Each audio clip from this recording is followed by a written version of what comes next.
Case 251-501-576, State of Utah versus Tyler James Robinson. Counsel, please enter your appearances. Ryan McBride, Lauren Hunt, Chris Ballard, Chad Grunander, and Jeff Gray for the state. Good afternoon.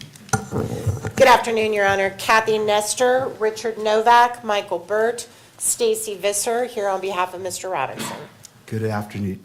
Good afternoon to you, Counsel. Mr. Robinson, good afternoon as well. All right. Before we turn to the defense's motion, the court would like to address 4 preliminary matters. First, in regards to the transcript from the December 11th hearing. Counsel, I would appreciate your input regarding the transcript from the December hearing. The transcript has been designated as private, and copies are available to the parties. Consistent with the court's prior handling of the October 24th transcript, the court intends to release a redacted version of that transcript, but I want to get your input before making a decision.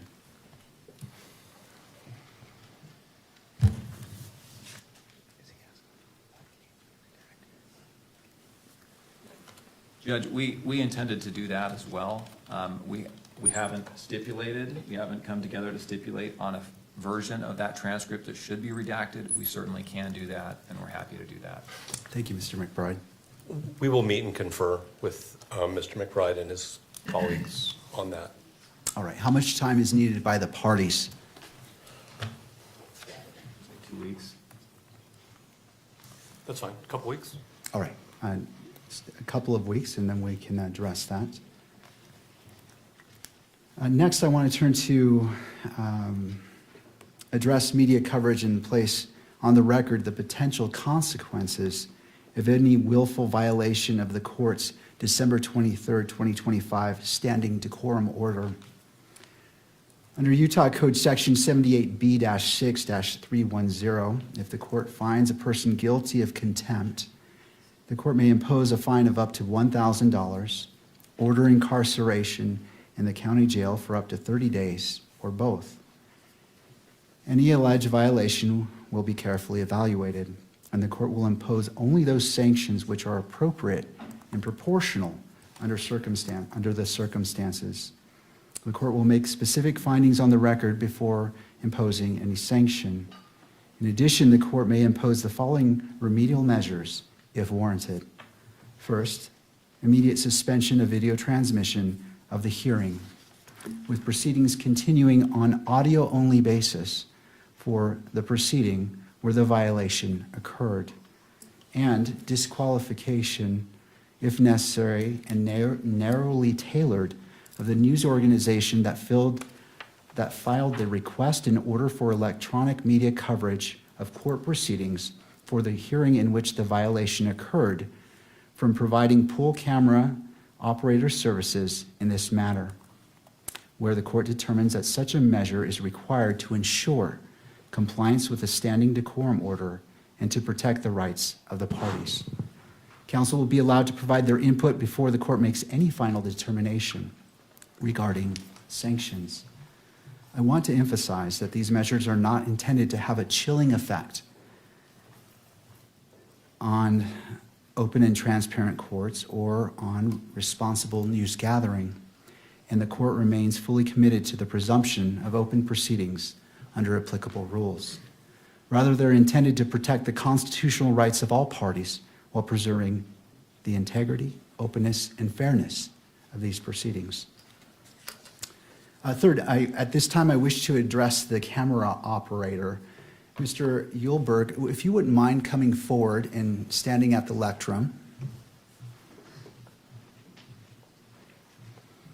And could you state your name for the record? John Yulberg.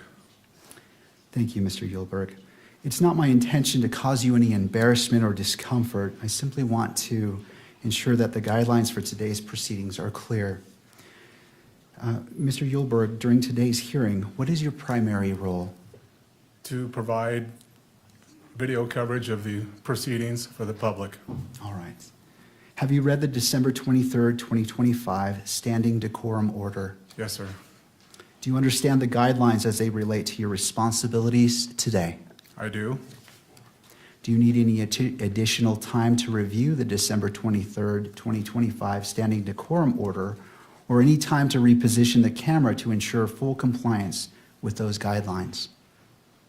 Do I need more time? I'm sorry, was that the question? Do you need more time to review the decorum order? And I'll pause there because that was a compound Okay. question. Sorry about that. No, I've read it, I fully understand it, I'm good to go. All right, to the second part, do you need any additional time to reposition the camera to ensure full compliance with those guidelines? No, I think we're in a good position now. All right.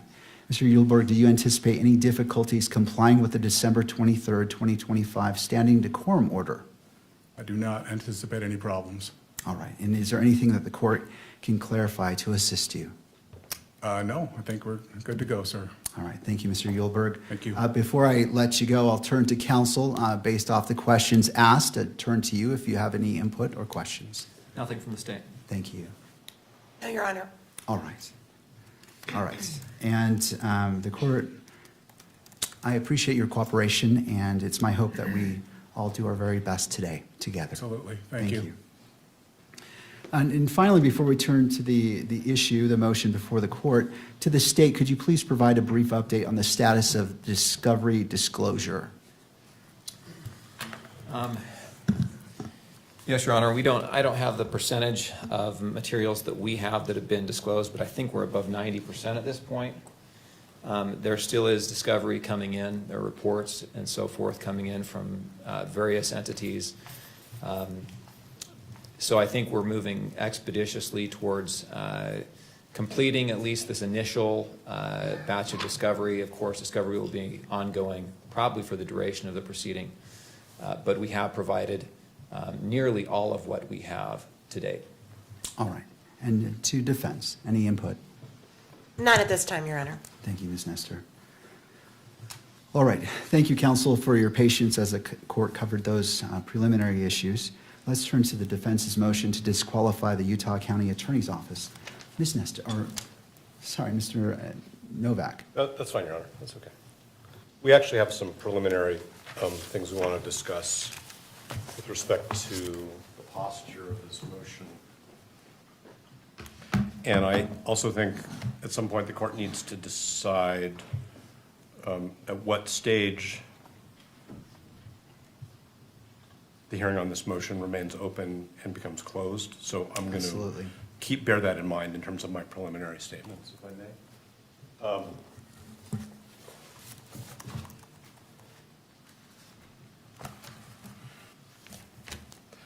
When we filed this motion to disqualify, and when I say we, I mean Mr. Robinson's counsel, we fully expected that what the Utah County attorneys would do is refer the motion to the Attorney General's office so that the Utah County attorneys are not in the position of representing their own interests as potentially conflicted attorneys in a potentially conflicted office, and representing the state's interest in the prosecution. We heard informally from the state's attorneys that they were preparing a response and when it would be provided. And then what we received, and again, I'm bearing in mind that we're in an open hearing at the moment, was a brief where I'm going to say the unsworn representations of two attorneys from that office are basically integrated into points and authorities. We don't have affidavits from Mr. Gray or from the other attorney. We have argument. We noted in our reply that we were surprised, that's in footnote 2 at page 4, that the Utah County attorneys were representing themselves in connection with a motion alleging that they have a conflict of interest and that the state was not being represented through the Attorney General's office. We did some further research on this, and, you know, we have some case law that we can provide the court. I suspect that the court is very familiar with the fact, just from its own experience, that in appropriate circumstances, the Attorney General's office can either, one, represent the state in what was a county prosecution with respect to a disqualification motion, so that the boundaries are clear, or if there's an ultimate finding or conclusion that there's a conflict of interest, take over the prosecution or assign it to another county. So we're very concerned that we're getting off on the wrong foot, if I can use that metaphor, because we have officers of the court who are both representing their own interests in continuing to be the prosecutors in this case, and representing the state in a situation where there should be what I would call, at least temporarily, conflict counsel. I'm not sure that's the term the Attorney General uses, representing the state's interests. There's a Supreme Court decision which is called State v. Jimenez, Jimenez, which I can provide a citation for. There are subsequent cases, but it's pretty clear that this is the type of a case. I'm not saying that Jimenez compels that action, but it seems to me to strongly suggest that where there is a showing, I'm not sure what the threshold showing is. I don't want to say it's a prima facie showing or a reasonable concern, but where there's a showing that there very well may be a conflict of interest that hasn't been handled by a particular state attorney's, county attorney's office, that what's in the interests of the litigation, of the public, of the parties, is for the Attorney General to step in. And the citation for State v. Jimenez, if I may, is 588 P. 2nd 707. Of course, I can provide the court with the Utah citation as well.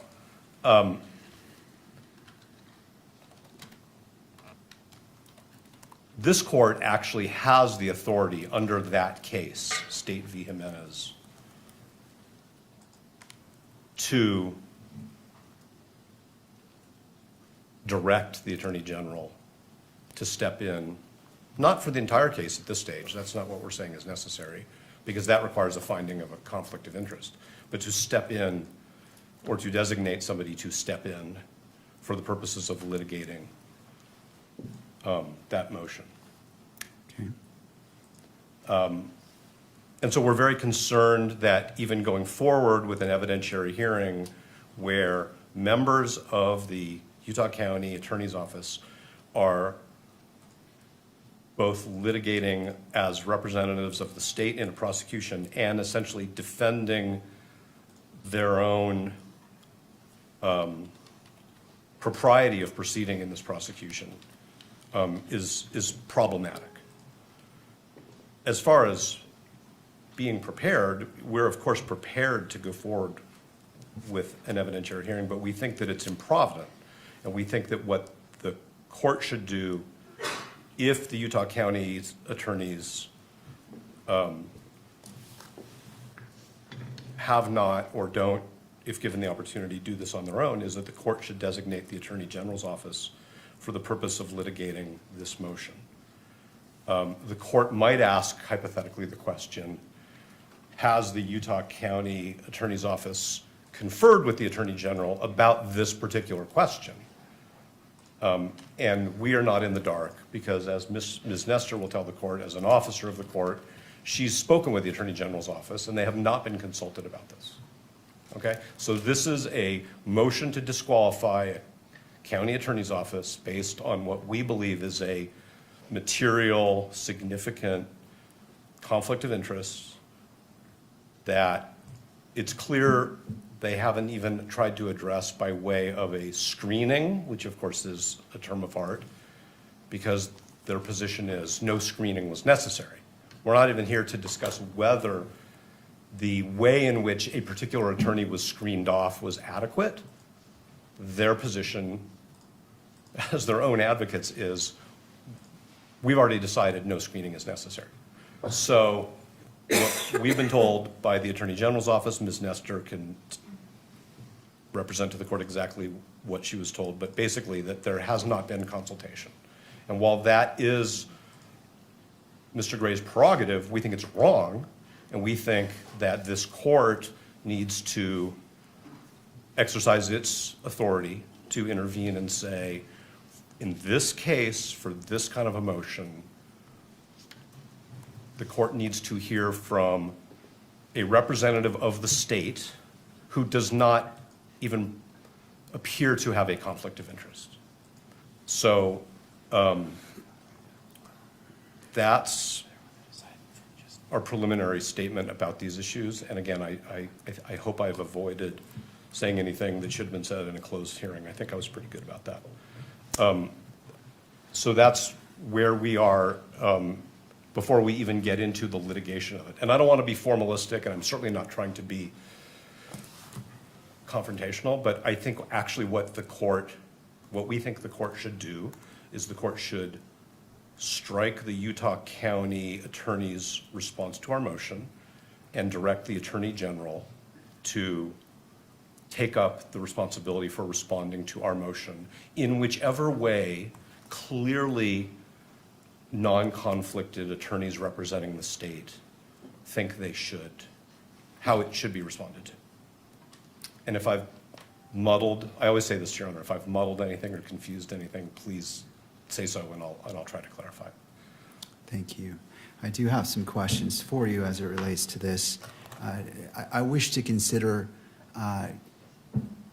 all the authority that you wish to cite to. I mean, obviously, you came into this hearing knowing that this is something you're going to present, and this court wants to be efficient with time, but thorough. Yes. And not jumping to conclusions. Can you give me all the authority that you wish for me to consider in considering your request today?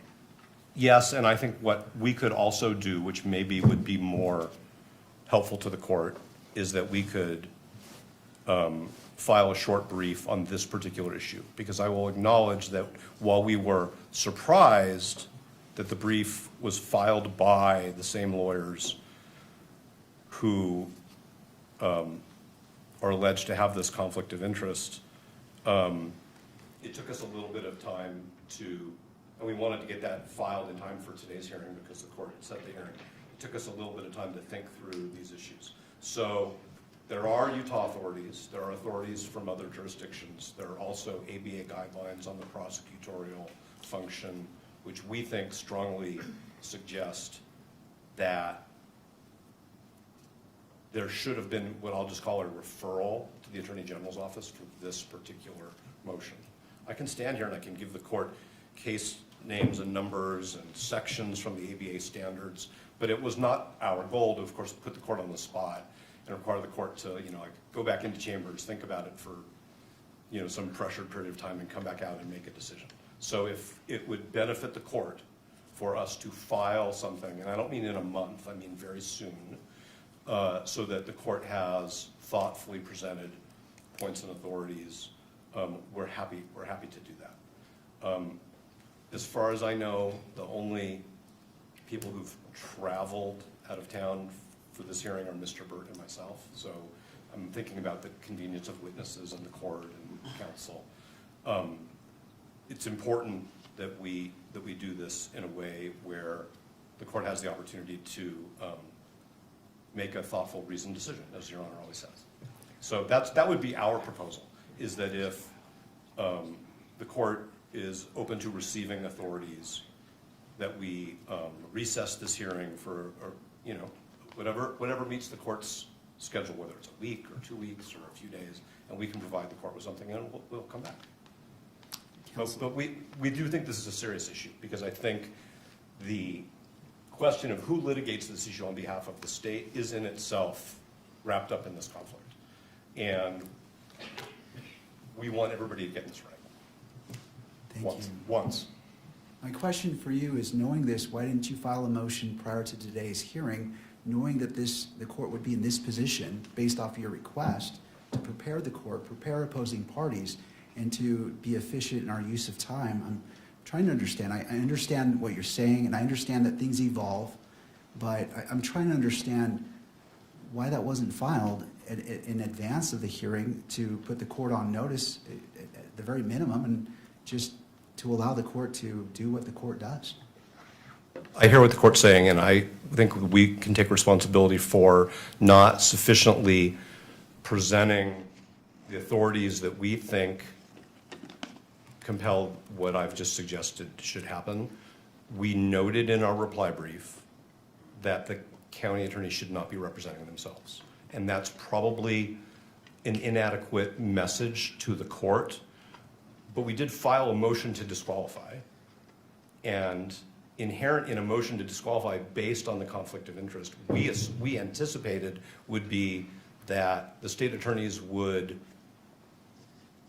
seek representation from a clearly non-conflicted, appropriate prosecutorial authority, which, as I've done further research, and Mr. Burt and Ms. Visser and Ms. Nestor and I have all done further research, literally up until earlier this morning, we think it's pretty clear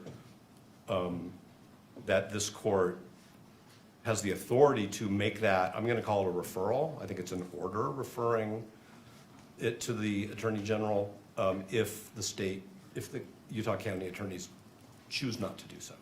And the additional information, which we did receive today, I'll just tell you that, was that there had not been any communication between the county attorneys and the Attorney General's office concerning this issue.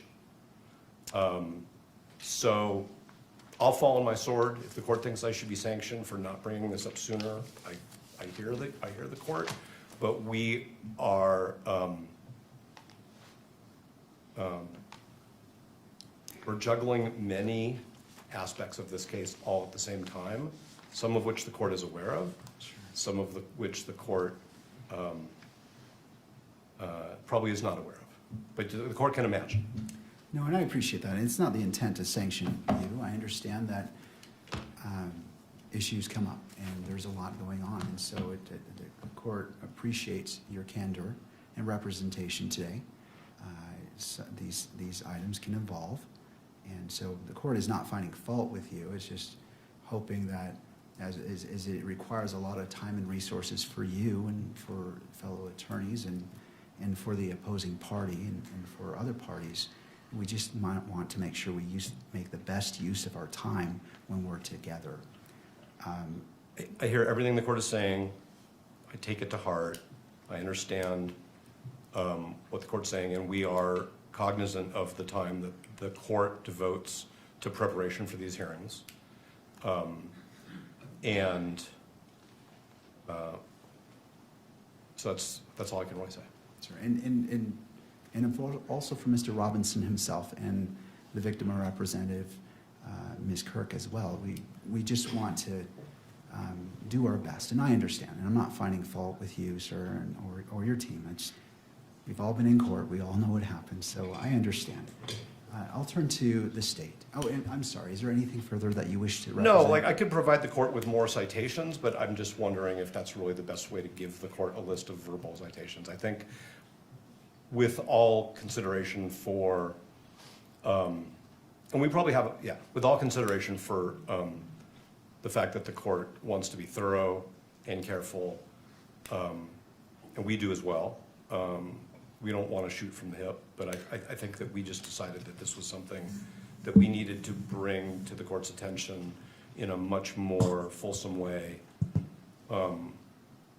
once we understood not only the way this was developing, but, frankly, the way the Utah Supreme Court, the ABA guidelines, courts of appeals subsequent to State v. Jimenez, and the information that we received today from the Attorney General's office, which isn't a secret. It's just we had a conversation and we learned that there hadn't been any consultation. If there had been consultation and the Attorney General had said, no, we think you're good to go, then that would be different. And that's what we learned this morning. All right, well, I'll go ahead and take those authorities right now, if you'd like to list them. Court is ready. So the second one would be State v. Robertson, and that is also a Utah case, 886 P. 2nd 85. There's the ABA prosecution standards. I would refer the court to section 3.1.7 and 3.2.5. And those are, I think, the places to start. Is there any Utah rule on point that addresses this issue? So the case of State v. Jimenez, which I referred to, which is the Supreme Court, does actually cite a statute. Okay. Anything further that you wish for this court to consider at this point in the proceeding as it relates to this issue? No, and depending upon the statements of counsel, we may have some response if the court permits it. Of course. Thank you. Turning to the state. Mr. Gray.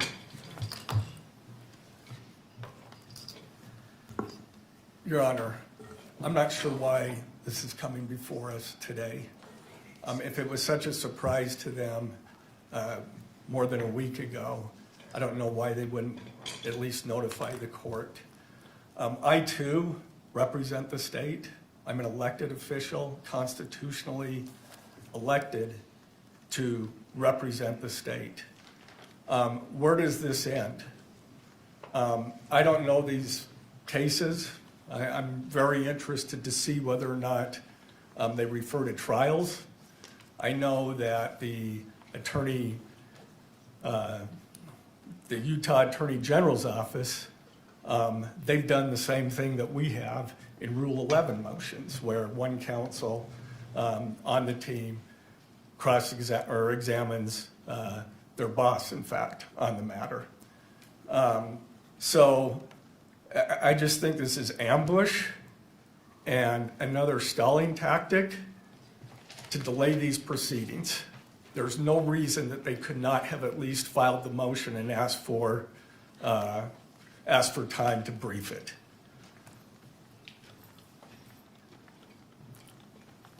And where does it end? Do we get to respond to their motion to have the Attorney General's office respond, or does the Attorney General's office have to respond to that one too?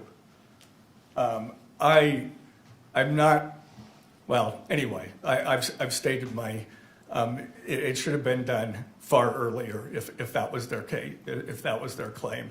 And if I could just turn the time over to Ryan in case he has something else. Thank you, Mr. Gray. Yeah, I Mr. do. McBride. And excuse me, this is, we're tag teaming this somewhat because it's a surprise to us as it is to the court. But in the 5 minutes I've had to read Robertson and Jimenez, which could have been provided to me before this hearing, it looks like those cases don't stand for conflict of interest cases. They're actually, does the Attorney General's office have authority to prosecute cases that occur within a prosecution district or county attorney's jurisdiction? And the answer is yes. It's not about taking conflicts from the few minutes I've had to read those cases. I do want to state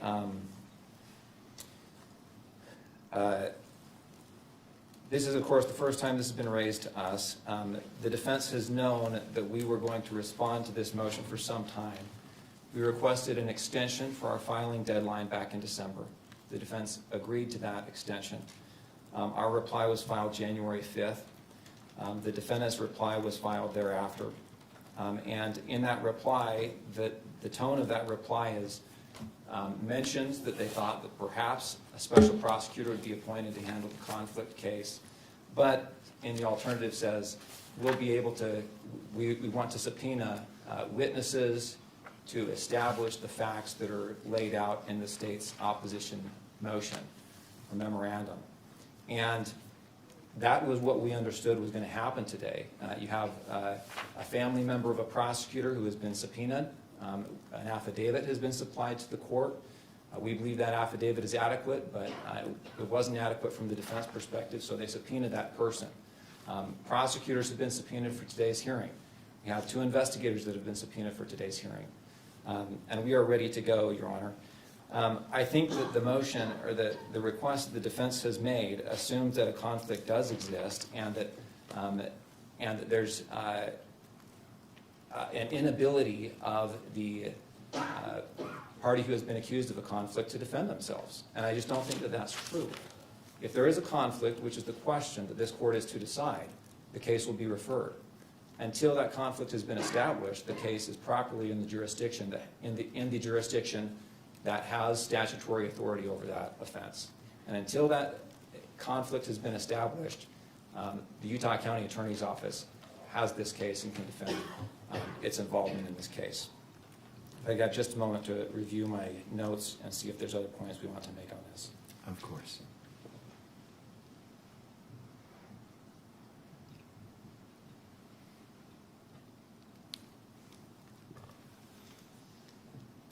There is one other point I wanted to make, which is the idea that the case would be referred, that alleging a conflict would cause a special prosecutor to be appointed. That really assumes that there is a conflict, and until that conflict has been established, there is no duty for the case to be referred to another jurisdiction or another special prosecutor to handle. And it raises some of the issues that have been brought up in some of the case law regarding creating or alleging conflicts. There's a lot of case law that talks about how it can be a tactic to try and remove cases from one prosecutor's authority to find a more lenient prosecutor, find a more favorable prosecuting authority that's not going to seek, for example, in this case, the death penalty.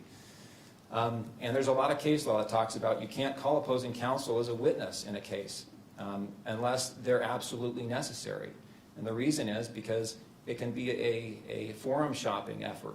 And we're concerned with that same kind of motivation or tactic that could be used in this case or other cases like it. Anytime you, as opposing counsel, you don't like the offer you're getting, the way the prosecution is being handled, you allege a conflict of interest, and all of a sudden the county attorney's office has to spend $10,000 to hire a special prosecutor just to handle that one issue, regardless of whether or not it's supported or whether or not a conflict exists. That's a concern we have. Your Honor, we're ready to go forward today. We think the evidence that will be presented today will illuminate the issues adequate that Your Honor can make a decision about whether or not a conflict exists, and we don't need to delay this proceeding any further. We're confident the court will see the facts as they are and be able to make that determination. Mr. McBride, so the motion has been made by defense to continue this hearing to allow the filing of a motion addressing more fully this issue. And to that request, what is the state's reply? We object to that motion to continue or to strike. We ask the court to go forward today. We think the motion is untimely. The court or the prosecution has subpoenaed witnesses, and every delay that happens, the witnesses that we have now family members of the prosecution being subpoenaed. These people are ready to move forward and get this out of the way. The longer we delay this, the more anxiety that this procedure has. All right, thank you, Mr. McBride. To defense, any response? Yes, John, thank you. First, I want to say this is not about seeking a lenient prosecutor. This is not about tactics at all. And it was actually the county attorney's office who informed us back in October that there was a family member of a prosecutor who was present at Utah Valley University at the Charlie Kirk rally and experienced and witnessed certain things. We didn't make this up out of whole cloth. We didn't grab onto some piece of discovery and say, a wedge, a tactic.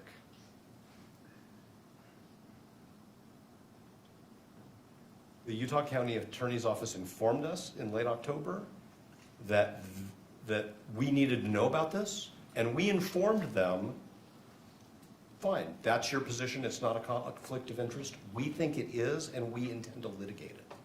So it's not a tactic, it's not something that we've made up out of whole cloth because, like I said, we found a needle in a haystack. It's something that they properly brought to our attention, but we firmly believe that the law supports the conclusion that that particular prosecutor should have been screened off. There's good case law on screening, which we did fully cite in our briefs in a timely way, and there was no effort to screen off that prosecutor, and that has now created a problem for the whole office. That is not made up out of whole cloth, and like I said, it's not about tactics or lenience or delay. This isn't delaying anything, at least on our part. The other thing that I want to point out is to say that until this court decides there's a conflict of interest, somebody else shouldn't be handling this issue is circular. Because by that point in time, the court would have already allowed the conflicted attorneys to represent the state in a hearing on their potential conflict. So I actually think the way you avoid that circular argument and the sort of harm that arises if the court were to find that there is a conflict is to at least temporarily have the Attorney General's office handle this. Yes, Mr. Gray is an elected official, but that doesn't mean that his office doesn't have a conflict of interest. Conflict of interests arise. A judicial officer decides to become a prosecutor. A prosecutor decides to become a judicial officer. That's actually where most of the case law comes from, as Your Honor knows. A defense attorney changes careers and becomes a prosecutor. There has to be a screening. The case law is very clear that the screening has to be adequate. There's been no screening here because Mr. Gray decided we don't think there's a conflict of interest. And what we're saying is it's not a needle in a haystack, it's not a tactic, it's not a fiction, it's not a thin reed. The evidence that the court has suggests, number one, that there's a very good possibility that as a legal matter there's a conflict of interest. That's why we need to have an evidentiary hearing, because the court doesn't have all the facts. And number two, that the Utah County Attorney's Office, because they decided early on, without consulting with anybody, that they didn't have a conflict of interest, didn't put any screening mechanisms in place. And so I understand that they want to defend the decisions that they've made, but the question is, shouldn't the state be represented by somebody else in the course of this court resolving whether those decisions were right? Because to quote the law and to quote the ethics, the Utah County Attorney's Office is now serving two masters. I don't like that word, but that's the word in the doctrine. They're representing themselves and they're representing the state of Utah. And that's why the Attorney General or somebody else designated by the Attorney General should be representing them in this matter. And I do want to say one more thing, if I may, Your Honor, and I appreciate the court's patience. I think that the way we raise this issue in our reply brief is not as accommodating to just letting it go as counsel suggests. What we said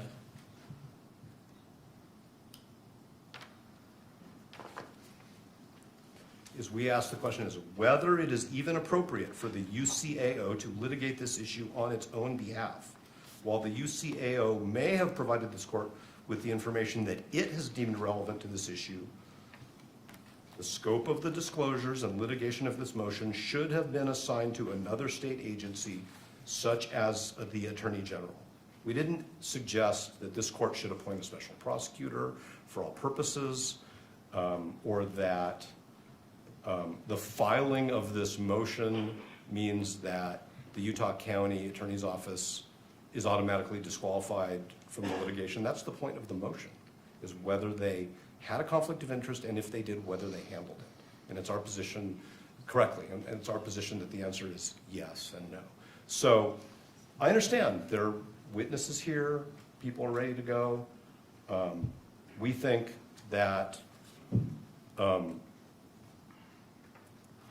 court should either accept briefing or agree with us that the referral is appropriate. And I want to cite, if I may, the citation by the Supreme Court in Jimenez.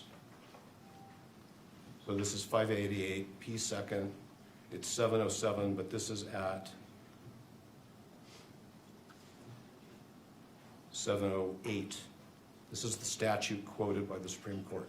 If at any time, after investigation by and a finding and a recommendation from the district judge involved, that the county attorney in any county is unable to satisfactorily and adequately perform his duties in prosecuting a criminal case without additional legal assistance, the Attorney General shall provide such assistance. That's very broad. What that means in this case is it's inappropriate for the Utah County Attorney's Office to represent itself when it is also representing the state. And that for this motion, this court has the discretion, we would say, respectfully the obligation, to designate the Attorney General to represent the state, the people of the state of Utah, in this motion. And depending upon how the court rules on the motion, then we have to see what happens next. So is it your position that the court has discretion to make that decision?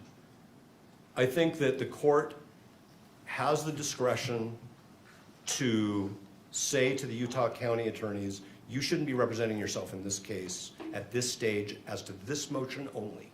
Continue to do what you do while this motion is pending, and we will resolve this motion. I am not suggesting that they should stop the work that Mr. McBride talked about preparing discovery, having their agents interview witnesses. We want to get this motion resolved in a timely way. It is not a stalling tactic. But I'm not saying, let me be very careful because I don't want to misinterpret the court's question. I'm not saying that whatever this court decides is the right decision because the court has discretion. We believe that the law requires that the county attorney's office be represented by somebody else for this motion. What I'm saying is the legislature gave the court the authority to compel that when the state attorney and the attorney general haven't done anything about that yet. I'm not saying that the court, I mean, I don't know what the standard of review on appeal would be, so I'm not just saying it's an abuse of discretion standard. What I'm saying is the legislature gave this court the authority to direct, refer to the attorney general representation in a criminal case where there's a showing of a potential conflict of interest. And I've been a criminal litigator, although on this side for a long time, so I understand what counsel's talking about is sometimes defendants come up with questionable grounds and move to disqualify. And I don't think that that's a finding that the court can make in this case. It was actually, as I said before, the Utah County attorneys who were concerned about this enough that they brought it to our attention. We have profound disagreements about the significance of the conflict and the way it was handled. Okay? And otherwise, I think I would be repeating myself if I said anything more without answering a direct question. All right, I just have a brief question. Do you have your witnesses here today?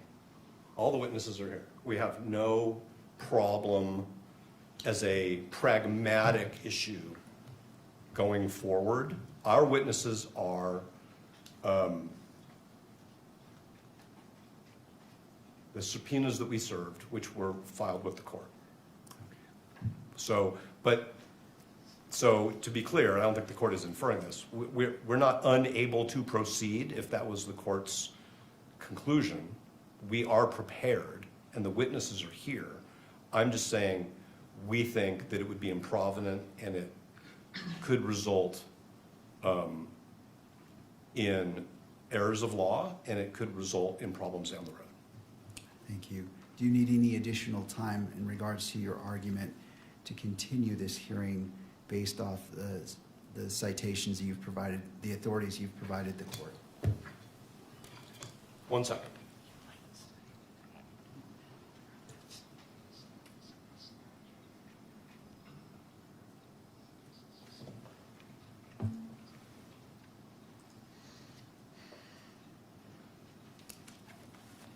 No, thank you. All right, thank you. What this court intends to do is, this is an important issue, and I realize the totality of what's been presented. And my question in regards to your witnesses is, it was informatory. I just wanted to see if depending on what the court rules, if the parties, I don't want to disadvantage either party in that. So this is an important issue, and this court wishes to take a brief recess. I want to look at what's been provided and make see where the court needs to go. I want to inform myself, take a moment to look at it, and as opposed to just making a snap decision and taking into consideration all parties and the constitutional rights of all parties as well. With that, we will be in a brief recess. I always hesitate to give the time because We'll be sometimes I appreciate you being here. Court is in a brief recess. Thank you. All rise.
noting the presence of all parties, and to all parties, I appreciate your patience. The issues brought up are important, and the court wanted to take the necessary time to examine what has been presented and make a decision on how we move forward today. Under defense's argument, and the defense relying upon Jimenez and Robertson cases, if there is a showing of conflict of interest under Rule 1.7, then the court should exercise its discretion and require the Utah Attorney General's office to stand in for the Utah County Attorney's office. Mr. Novak conceded that there has to be a very good possibility of a conflict or showing of a conflict. No authority was given to the standard of proof necessary to satisfy that showing. This court wishes to address the issue of the showing of conflict of interest under Rule 1.7. And with regards to the first question, whether the prosecutor has a conflict of interest under Rule 1.7, the defendant asserts the following facts, and I'm drawing from the motion itself and reading from it. One of the prosecutors on the case has a family member who, along with approximately 3,000 others, attending Turning Point USA at UVU on the day Charlie Kirk was shot and killed. The family member texted the prosecutor almost contemporaneously. I'll pretend I said that word right. With the event, and shared that they had heard the gunshot and that they had run with the crowd, and other observations, feelings, and reactions. Thereafter, the prosecutor went to UVU and investigated how far away his family member was to the shooting. The family member had left a backpack when they fled. The prosecutor determined that the family member was approximately 85 feet away from Charlie Kirk when he was shot. In my view, those are the alleged facts that the court must consider to answer the first question. Does the prosecutor, by virtue of his relationship with a family member who witnessed the shooting, have a conflict of interest under Rule 1.7?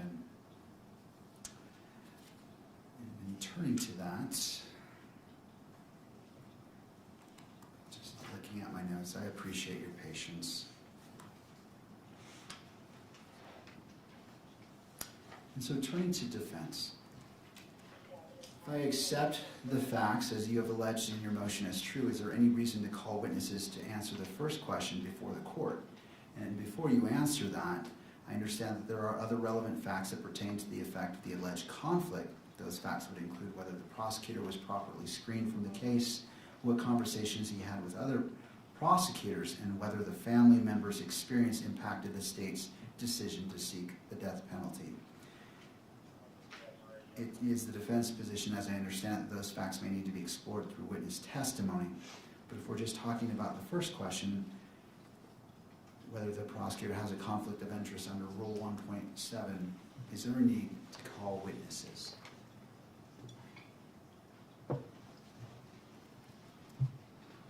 Yes, Your Honor, I understand that the court is trying to get to the threshold question that we have put before it with respect to who should be representing the Utah County Attorney's Office in this motion. But the answer to the court's question is yes, because it's not just the mere transactional event that this, that the offspring witnessed the shooting.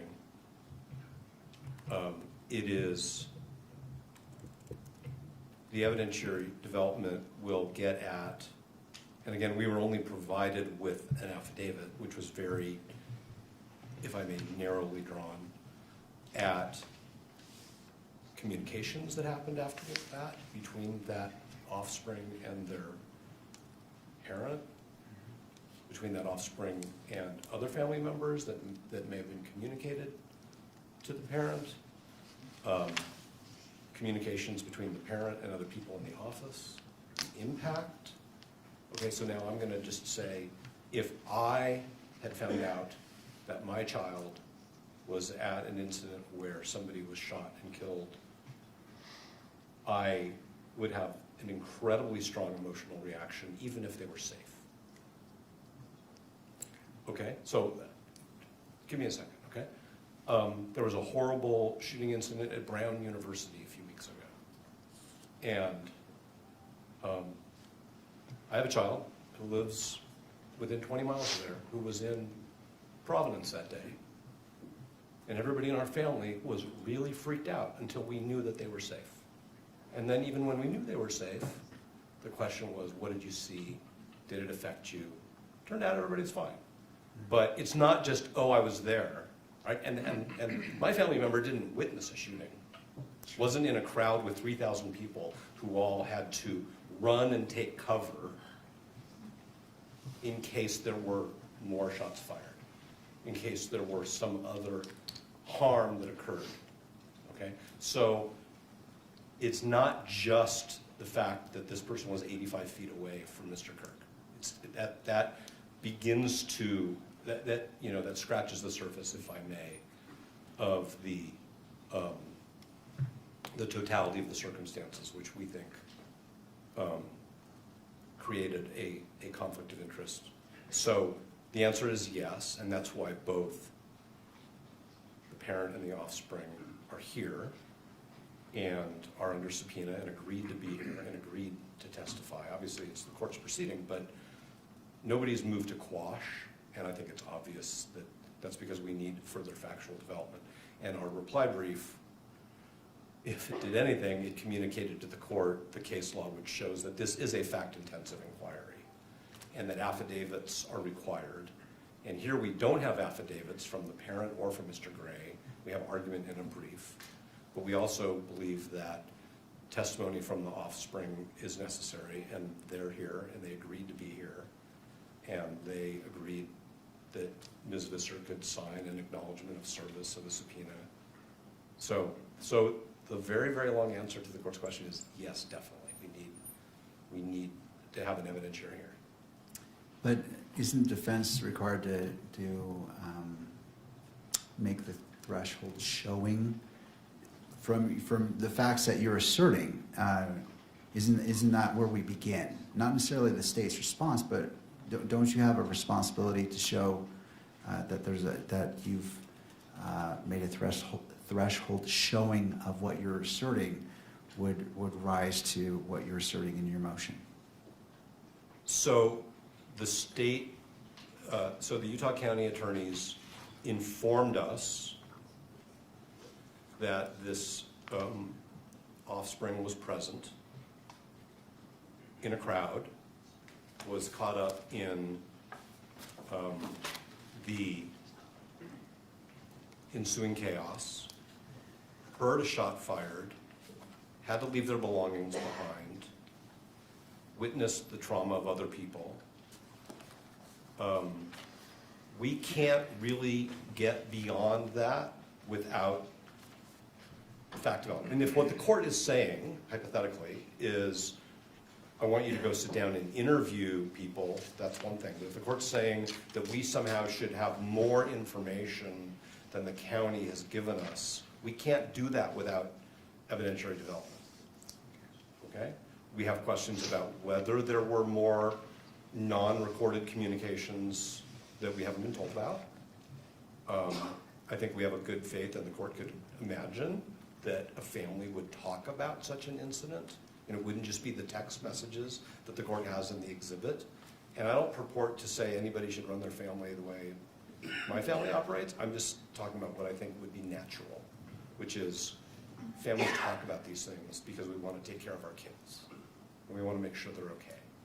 And then we need to make sure that our responsibilities to the public and to justice aren't impacted by our personal experiences. And I think that we can only get at that, Your Honor, through evidentiary development.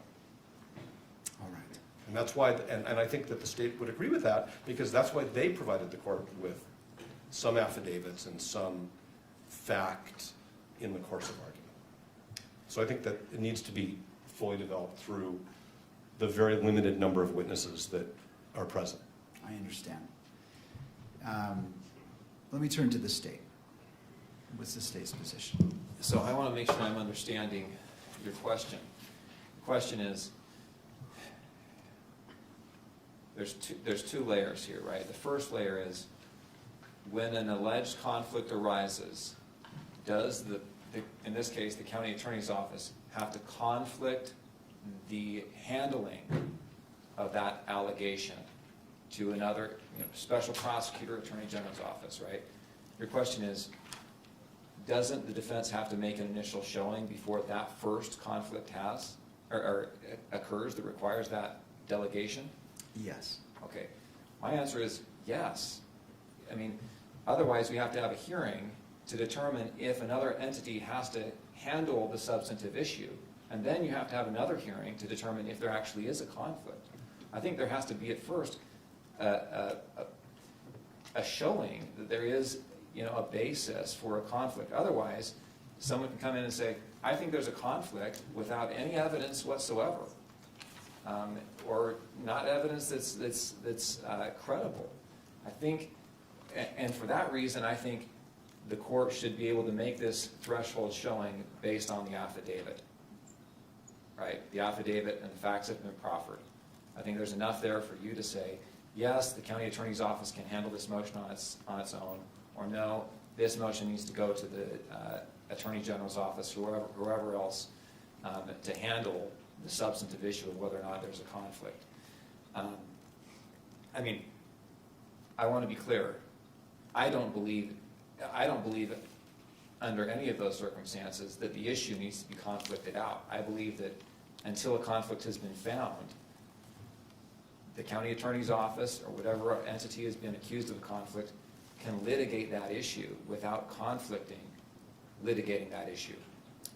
All right. Did I make myself clear? I appreciate that, Mr. McBride. A follow-up question in regards, they're proposing calling witnesses to make that threshold showing. What is the state's position?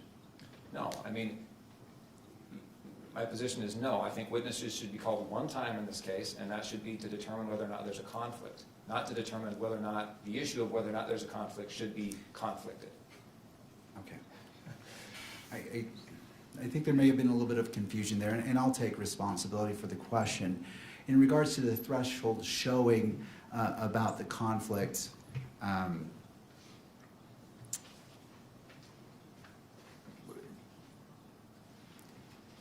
so the threshold showing of a conflict of interest under Rule 1.7. So the AG's it seems to follow after in time to see if there's a conflict initially. So in regards to establishing that, defense, and I don't wish to speak for you, but my understanding is you wish to call witnesses to put that evidence on. Then I misunderstood the court's question. I don't think we need to take testimony in order for this court to make a finding on under 1.7 that conflict-free counsel should represent the state in this motion. I am not suggesting, and I didn't mean to, that there should be two hearings. That's not what, so if I misunderstood the court's question, I thought the court was saying, do we even need an evidentiary hearing on your motion to disqualify? Isn't it enough for the court to just read the papers? But that was not, was that your question? Well, and I'll take full responsibility on my question. That was really the push on it, because my understanding is that determination needs to be made based off what you told us in the beginning, that a showing of a conflict of interest, there has to be a very good possibility of a conflict, or showing of a conflict is the very first step before we go down the further road of addressing the AG's office. And so I was alluding to, based off that, does that require an evidentiary hearing from your perspective? I don't think that it requires an evidentiary hearing, but I don't want to predict or make assumptions about the court's view. I believe that the Utah County Attorney's disclosure to us on October 20th of this situation and our assessment that it creates a conflict of interest is not frivolous, it's not taken for the purposes of delay or tactics. It's a real potential conflict. I don't know what the threshold showing is that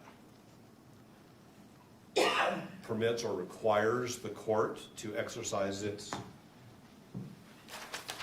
authority under what is now in juxtaposition to the Utah legislature changes its code so often, like we have to figure out all the new code numbers, but it's now section 17-68-304, which gives the court the authority to appoint the Attorney General in this situation for this purpose, 17-68-304, as opposed to the code section cited in Jimenez. The law is the same, but the code sections have changed. But what I'm saying is, I don't want to predict or gamble with what showing this court thinks is necessary in order to appropriately exercise its discretion to make that referral. And so if the court says, I need more, then we should have an evidentiary hearing, because the important thing is to get it right, not for me to bargain on whether our papers show enough. The only thing that we know that we can show in our papers is what we were told and what we were given. And we were given some text messaging between family members and maybe some other people. I mean, the court has that, it's an exhibit. That's all we really have. And so I don't want to just say, oh yeah, there's enough there, and then have the court say, no, there isn't. Because it may be that the court wants to take some permit us to take some preliminary testimony in order to make that decision. But what I really think, instead of starting an evidentiary hearing on a motion to determine if there should be a referral, I think that there's a sufficient showing that there should be a referral by this court because of 1.7, under the court's authority under Utah Code Section 17-68-304, before we even begin to take testimony. I mean, the fact that Mr. Gray is going to be the first witness we call already, and that the state hasn't moved to quash because it's a frivolous subpoena, or it doesn't have, there's no basis in the factual predicate to examine Mr. Gray about these things, suggests that there's a problem here. That Mr. Gray's office is representing Mr. Gray while also trying to represent the state. And that's an inherent problem. And I understand it's a thorny question. It's what's the showing that's necessary, and does the court have discretion, or is the court compelled to? Is the court going to commit error if it doesn't? That's why I think that maybe some thoughtful briefing is an appropriate thing to do. Before we start an evidentiary hearing and then realize that we got off on the wrong foot, because there should be somebody else seated at counsel table when two members of the state's attorney's office, who are members of the prosecution team, are two of the 4 or 5 witnesses in this hearing. So I'm not trying to dance around the court's question. What I'm really saying is, I don't know that we can be stuck with only being able to give a court a showing based on the evidence we've been given, when all we've been given is a memo that says, this person was there, we don't think it's a problem, they were 85 feet away when Mr. Kirk was killed. And so, and I appreciate what you're saying, counsel, but what I'm trying to determine is, in your regard, in your understanding, I want to address this, the sufficiency of the showing. Is it your request for an evidentiary hearing for you to present to the court enough evidence for the court to make that determination, or something else? If the court doesn't believe that the papers themselves sufficiently demonstrate that for purposes of the motion to disqualify, the state should be represented by somebody else, then the answer is yes, we want to have an evidentiary hearing up until the point where the court reaches that conclusion. Because that would be the only way for us to satisfy whatever showing the court deems necessary. So I'm not gonna waive an evidentiary hearing if the court's saying, well, I don't think you have enough evidence here. Obviously, the answer is yes. What I'm really just saying is, I think that based on the papers, the court can say, yeah, this is a significant problem in a serious case that has really, really serious consequences for Mr. Robinson, for the people of the state of Utah, for the victim's family, and we should do this carefully and correctly. And I think the way to do that is to have the Attorney General of Utah designate somebody in their office to represent the county for this limited purpose until the court determines the scope of the conflict. We think the conflict requires disqualification from the case, but ultimately, obviously, that's going to be a judicial determination. All right. Anything further from the state before the court makes its ruling on this issue? I just want to clarify, you're talking about the need for an evidentiary hearing in order to determine whether or not the states, that the county attorney's office can handle the motion to disqualify? No, I'm determining just an initial showing of a conflict that exists here. Like Well, for what purpose? To disqualify the office or to have the Attorney General's office step in and handle the disqualification motion? to disqualify the office. Can I take a crack at it? If you wouldn't mind, Mr. Gray, just stepping to the lectern, just so the record picks you up. Sometimes these microphones are a little wonky. If I could take a crack at it. Basically, I think what you're saying is kind of like a Frank's hearing where you have to allege sufficient facts, so that based on those facts, if the court takes that as true, then you would need whether or not there would be a legal basis to conflict it out or find a conflict, right? And so if they don't make that showing, then the court can rule straightway. But if they do make that showing, if what's alleged is true, then we go to an evidentiary hearing. Is that? Mostly, it's the initial showing of a conflict, and what happens after that will be determined, because they're bringing this up for the first time Right. today. Basically like a prima facie showing initially, is that what you're saying? Essentially. Yeah. Okay. I think that's, yeah, All right. I'll let you. Now, I appreciate your clarification. Mr. McBride. Nothing else. All right, it's the court's, and I've read the briefing by all parties and listened to the argument today, and I don't believe a sufficient showing has been made for the court just relying upon the briefing itself. And so I can't make that finding based off, well, I would find that that threshold showing hasn't been met based off the briefing. And turning to Mr. Novak, based off that finding of the court, what is your position?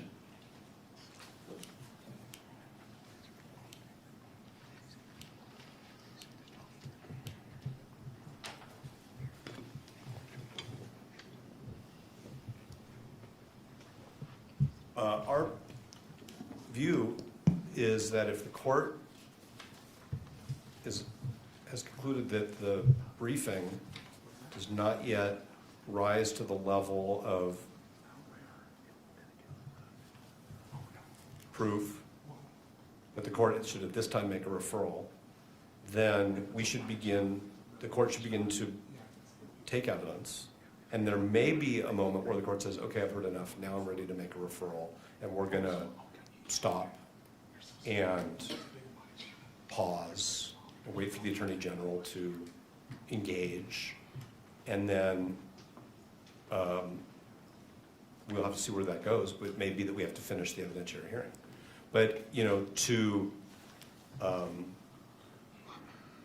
and I think all of us can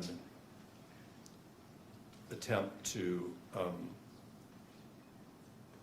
prioritize the portions of our examination so that the court can make that finding as early as possible. I'm just trying to avoid doing the hearing twice. I understand. Because right now, it's our view, the state is not being represented by the attorneys who should be representing it. And so if the state's going to come in later and say, well, we want to redo the evidentiary hearing because the state wasn't represented by the right parties, I mean, or by the right lawyers, that's something that we would want to avoid. We want to do this once out of a courtesy to the court and to a couple of the witnesses. No, I appreciate that. And can this be accomplished by proffer? I don't know what the witnesses are going to say because they've only given us very limited information. The state elected to give us information in their briefing, some of which is, like I said a few times now, is not sworn by affidavit or declaration. It's in the nature of argument. I mean, there are portions of Mr. Gray's brief, he signed it, where he makes many, many assertions of fact in the course of arguing the legal issues. And none of that is sworn. And I mean, I'm sure that, and I think, so I don't think there can be a proffer because I don't know what the proffer is. I know that I have a lot of questions about things that we were not, that the court was not told about in the briefing and the affidavits. So the answer respectfully is no, it can't be done by proffer. All right. And which witnesses are you intending to call today? And I understand you're saying you wish to just put on enough and focus on the key issues, but just if I were to grant, I'm just trying to understand the scope Well, I of. think Mr. Gray is the first witness. The second Your witness. Honor, if we may approach. Yes. Parties to the bench, please. Okay.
Thank you, counsel.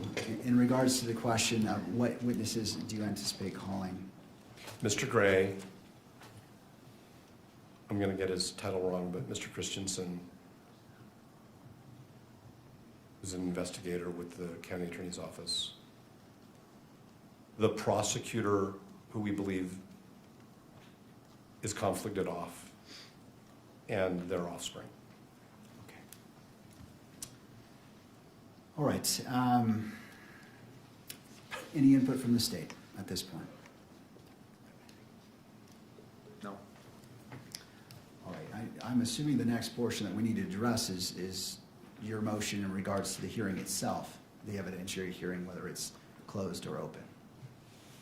Correct? Is the court looking over my shoulder at No, I'm media looking counsel? at, no, at you. Okay. Sorry, there is someone behind you, but I was trying to look at you. That monitor's in the way, but I appreciate the clarification. When the county attorneys have informed us of this factual issue, and we told them that we thought that there was a disqualifying conflict, we had an agreement that we would file our motion privately, I think is the correct term, Sure. so that certain identities were protected. And that was at their request, and we've continued to accommodate that, and we have no problem with that. So we are not pushing for this hearing to be closed, but we totally understand why it's appropriate to do so. And it is, and Mr. McBride has verbalized this very well in conversations and in council, the record is going to be very, very muddy if we can't have examinations that use names and identities. It's just going to be super, super awkward. And so that's why we are fine with the hearing being closed, which I think it's fair to say we view as an appropriate deference to the requests of the county attorneys. All right. to the state.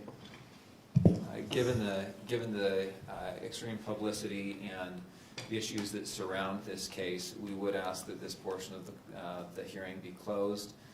We've had communications with counsel for the media. We believe that they agree to that after taking a balancing test of the public's right to know and the right to an open proceeding and the privacy interests at issue. All right. One of my concerns that I have, is there any other parties weighing in? I think there may be, Your Honor, both by Your Honor. WebEx and here in person. All right, well, Your Honor, this is Jeff Hunt. Can you hear me? I sure can, Mr. Hunt, thank you. Your Honor, thank you for the accommodation and courtesy to allow us to appear remotely. With me is my colleague, David Ryman. We represent the Deseret News, KSL, KUTV, and other news media. We would like to speak briefly to the closure issue, if that's okay. All right, I'll hear from you. We did meet and confer with counsel for the state and counsel for the defendant concerning closure. And counsel has explained that they believe it would be impossible to conduct this hearing or even portions of it in open court without causing prejudice to the privacy and personal safety interests of the family member witness involved.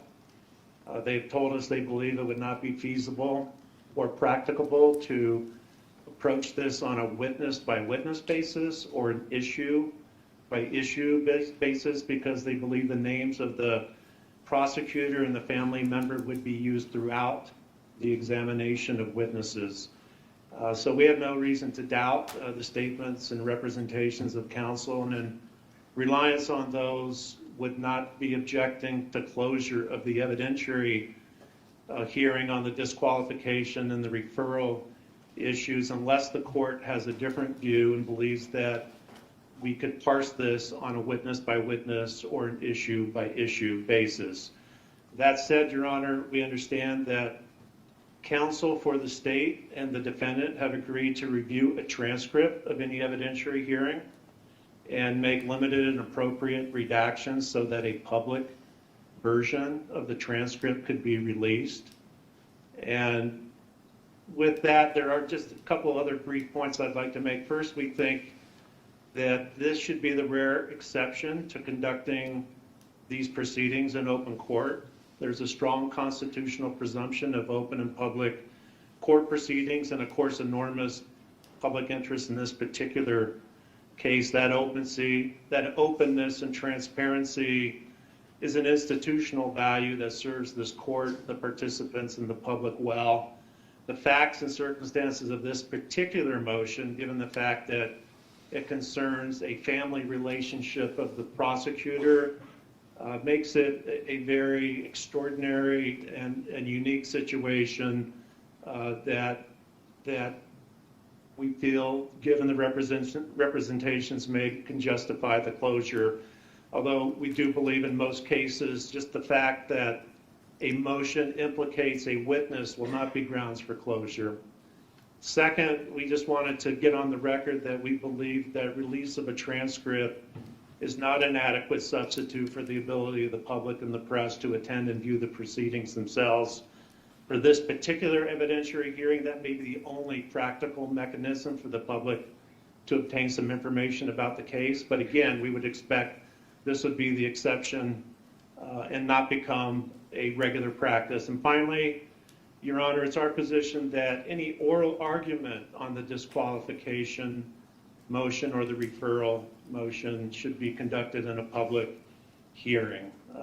As this hearing itself has shown, a lot can be done and argued without disclosing the names of family members or the witness at issue and jeopardizing those interests. Counsel can refrain from identifying the prosecutor or family member to protect the asserted privacy interests. And we have experienced counsel. They can be mindful of that issue during oral argument, and it's not unduly burdensome for them to take those steps.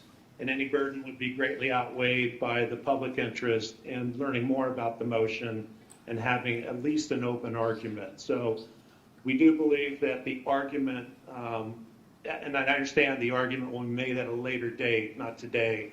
But that should be done in open court. That's all I have, Your Honor. Thank you, Mr. Hunt. Anything further from the parties?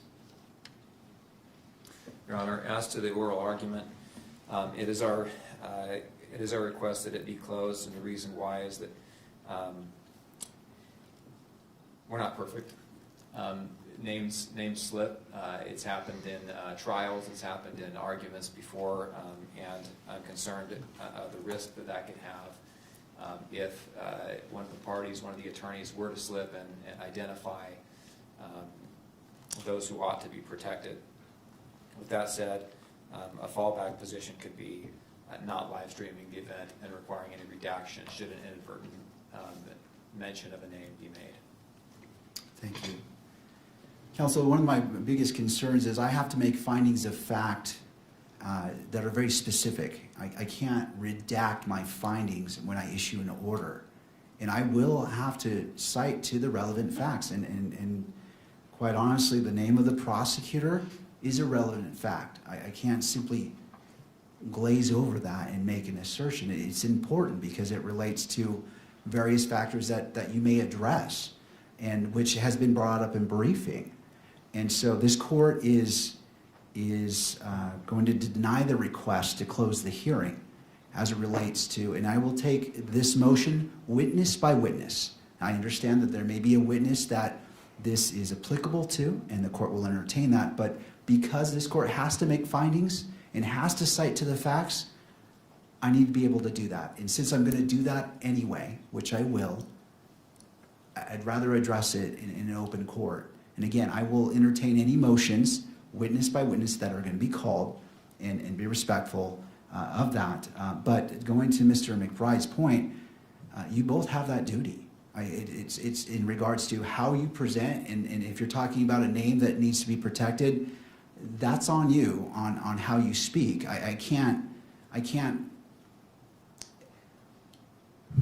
It seems inappropriate to create a safeguard to prevent you from making a mistake on accidentally saying a name. That I don't believe that would be a proper reason to close the hearing just for that. And I understand the pressure, counsel. I know it's difficult, but I cannot accept that as a reason to close the entire proceedings for the evidentiary hearing portion. But again, as the witnesses are called, I will entertain the motion whether to close the hearing per witness, and we will address it as we go. Mr. Novak. Yes, Your Honor. With that, how would we like to proceed? Well, first, is there any clarification needed on this court's ruling as we're proceeding into the evidentiary hearing? I just want to clarify. Are you going to entertain motions to close at the outset of every witness? Is that what I understand? If the motion is made, yes. Okay, thank you. May we have a moment? Yes.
Oh, looks like I'm off.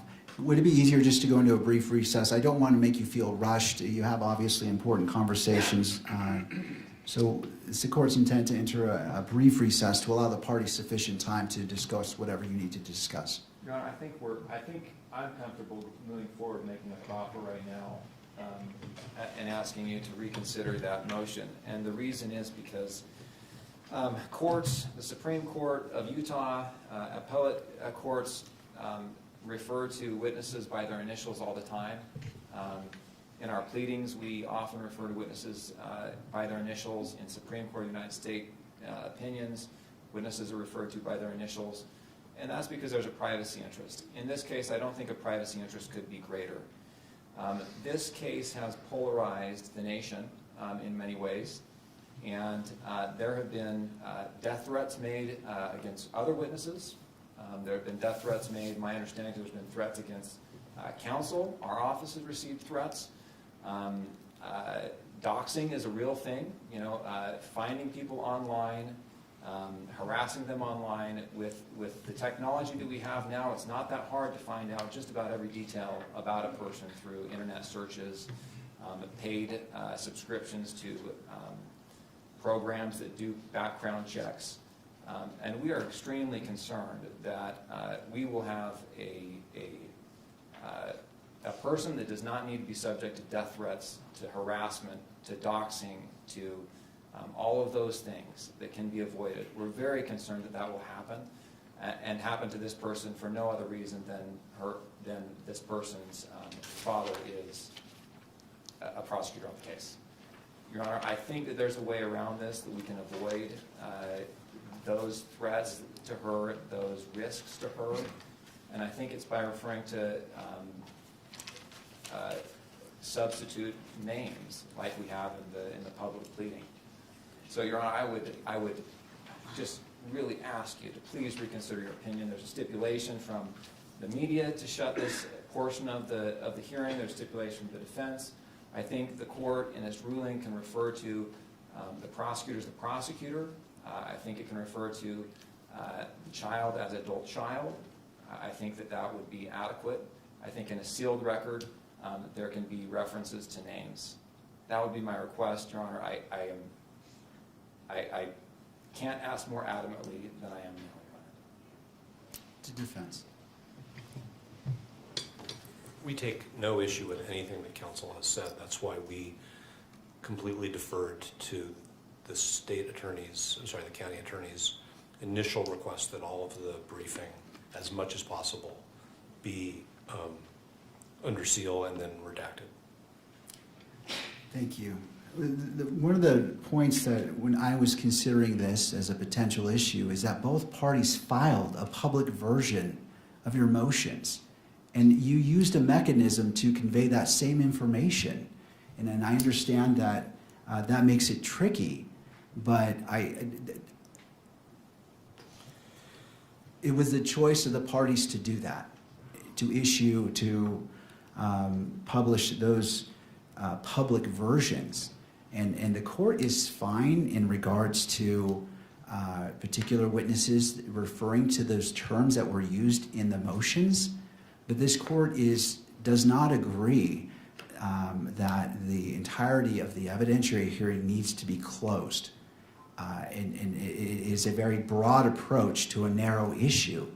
And I understand and I respect the concerns made by Mr. McBride, and I understand that, and the court is willing to go witness by witness. If you feel that a particular witness, that needs to be closed, the court will entertain that. I understand the issues of safety, and the court feels the urgency and the importance of that has been stated, but this court cannot find that the closure of the entirety of the evidentiary hearing is proper, given the motions that have been filed publicly online. And I have to leave it to counsel in deciding how you present the evidence, how you state the names.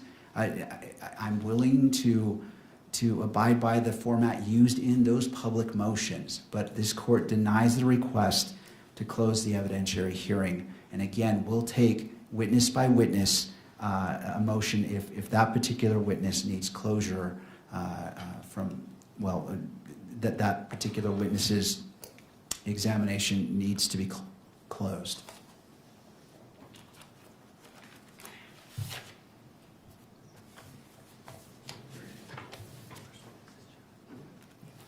If the court's ready to begin the evidentiary hearing, we would call Jeffrey S. Gray as the first witness.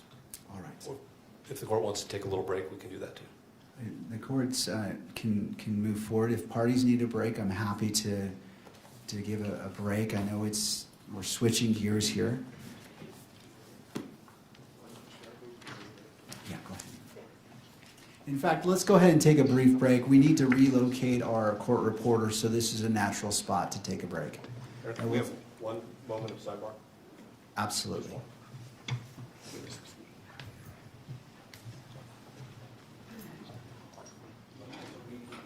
Hold on, counsel.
All right, court is back in session.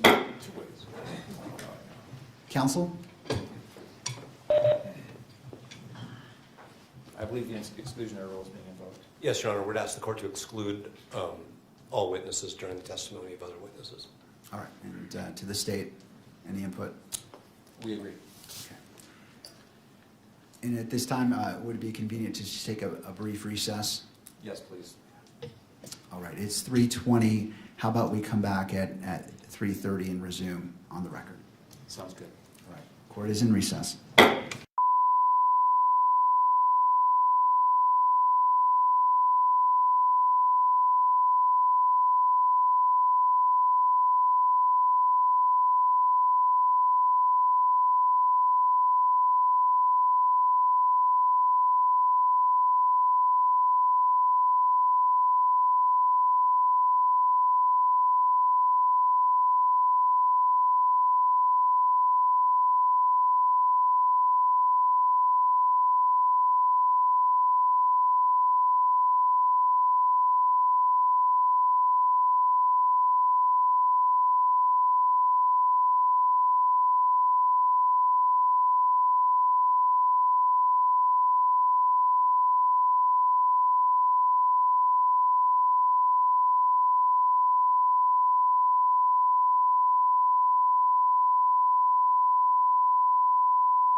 afternoon. Good afternoon. I understand there may be an issue. There is, Your Honor, Michael Burt for Mr. Robinson. We filed today a motion to be heard in the future about excluding cameras in the courtroom. And one of the issues that's reviewed in that motion, which of course the court hasn't had a chance to look at it yet, is the cameraman's repeated violation of the portion of the decorum order which requires that the camera not focus in on Mr. Robinson's lips to allow a lip reader to translate confidential communications between counsel and Mr. Robinson. And that order has been violated in the past. It's been used by the media to interpret falsely the content of conversations between Mr. Robinson and his lawyers, and it happened again just while the court was in session. I have the clip, and I'd like the court to look at it to see if I'm correct, because I think the court will see they're zooming in on Mr. Robinson's lips, and it's going to allow the media to offer these same sort of false narratives they have in the past. So with the court's permission, I'd like to present that to the court. Well, Mr. Burt, is it this is the violation, or is there anything else? I want to make sure I hear your argument and view the evidence in its entirety. And so if there's anything else, I want to consider it all at the same time. Yes, and for purposes of the motion I'm going to make to the court now, which is to either exclude the camera for purposes of this hearing, and of course the court will take up the issue with regard to future appearances when the court considers the motion, or in the alternative, to order the cameraman not to focus at all on Mr. Robinson. And so I think for the purposes of that motion, the court needs just to look at the clip that we would proffer to the court as showing that there was a clear violation of the court's order. Thank you, counsel. I appreciate that. Before I turn to that, I'll turn to the state if they wish to weigh in the request. I think it raises a legitimate concern. I think the court ought to consider the evidence that the defense counsel has. All right. It's very brief. I appreciate We that. have it on a phone and the court can look at it. And have you shown that to I have. the other parties? I have. Okay, thank you. I appreciate that. All right. You may approach, yes.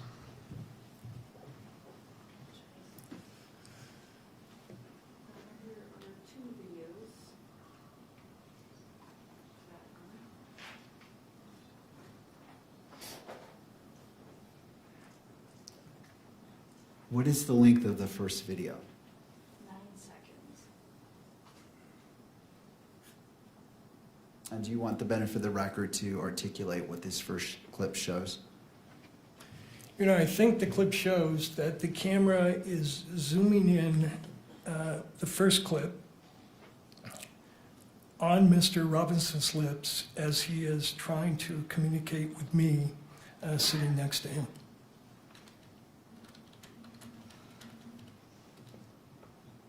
Thank you.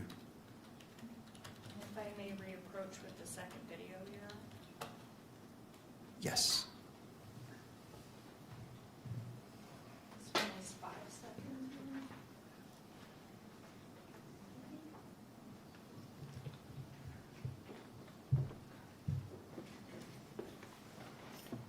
That looks like.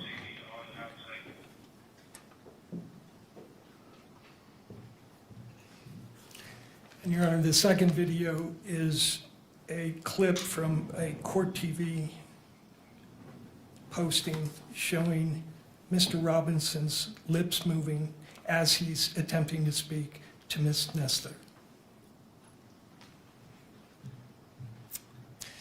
And Your Honor, one last thing I'd like to add if I could, which is I think the court very correctly and very cautiously admonished the cameraman about your December 23rd order before this hearing began. And he said he understood the order, and I think the order is very clear as to this lip reader provision. And I can elaborate further why it's damaging, but I think it's obvious to the court if the media is allowed to interpret the conversations between counsel and his lawyer, it creates all sorts of problems in terms of Mr. Robinson's right to a fair trial. Thank you, Mr. Burt. Thank you. And just one more question, I apologize. Just for the benefit of the record, from your position, citing to the standing decorum order, the violation itself, so we can connect it all from your argument. Yes, Your Honor, I forget the paragraph, but there is a paragraph in the court's latest December 23rd decorum order. It's I think paragraph 48. 48. And it's been a feature of every decorum order. I think we're on the third one. But from the start, the court has prohibited zoom-ins to allow lip readers to interpret what's being said between counsel and the defendant. And finally, I think you led with this in regards to the sanctions being requested. You cited to the court sanctions, and then there was a second one referring to, and I want to make sure I wrote it down right, because Sure. something along the lines of not showing Mr. Robinson at all. Like, I want to make sure I understood that request. Sure. The request was either to exclude the cameras for purposes of this hearing in its entirety because of the violation and because we can't be assured that the cameraman's going to comply with the court's order. The second request is if the court is not going to exclude the cameras, then it should, at the very least, order the cameraman not to shoot any footage of Mr. Robinson. That the camera should be focused on the court and the witnesses if the court permits that, but it should not be zooming in on Mr. Robinson. His demeanor, his conversations with his lawyers have nothing to do with the newsworthiness of this case. And what it's allowing is very prejudicial information to be leaked to the public through these lip readers and body language interpreters, and it's creating massive prejudicial publicity for us. So that's the request. Thank you, Mr. Burt. Thank you. I'll hear from other parties if they wish to be heard. Yes, Your Honor. Michael Judd on behalf of the media entities. I want to take the court back to that specific paragraph of the decorum order because I do want to make sure we're on the same page about this. It's the second sentence of paragraph 48 of the decorum order that I understand is at issue here.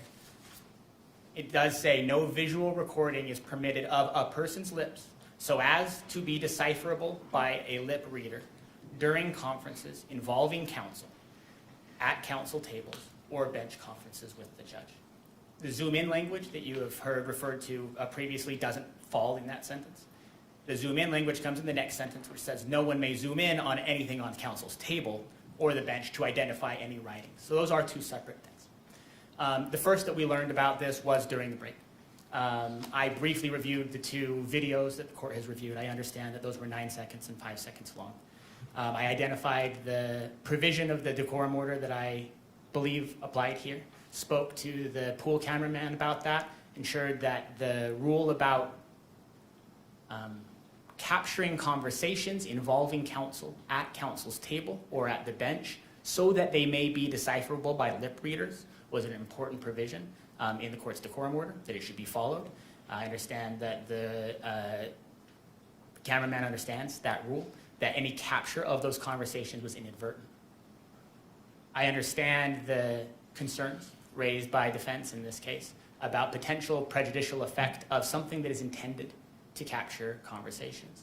I don't believe that that's what occurred in this case. I believe that the court's order should be understood and applied as written and done so strictly. But I don't believe that there's been a violation here. We've been now on the record for 3 hours. I believe that the total length of the two videos that were shown to the court were 14 seconds long. Whether or not either of those conversations rises to the level of capturing the movement of somebody's lips so that it can be decipherable from a lip reader, I'm not in a position to judge. But I can assure the court that the media is aware of that provision, of defense's concern about the potential violation of that order, and that they will take that seriously. That's already been raised, already been discussed. As far as the remedy sought here, I think that excluding all cameras from the courtroom for this important part of this important proceeding would be broader than any sort of remedy would be necessary here, as would the direction that the cameras not show Mr. Robinson in any way.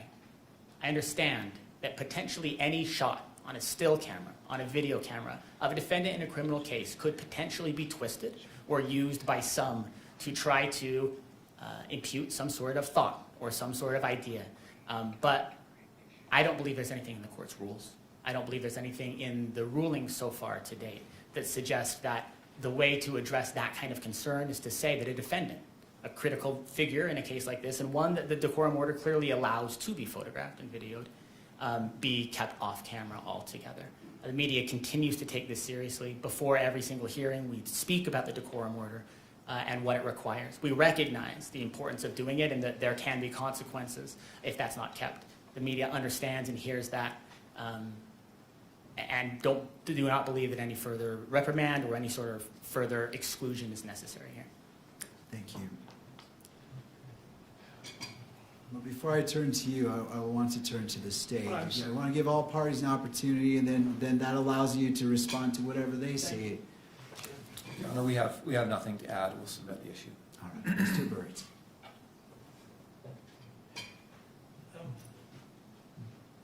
Judge, the problem with that explanation, that's the same thing they said last time, on December 11th. And on December 11th, there was a same violation. Lip reader. I can pull up for the court what the electronic media did with the prior violation. They hired a lip reader.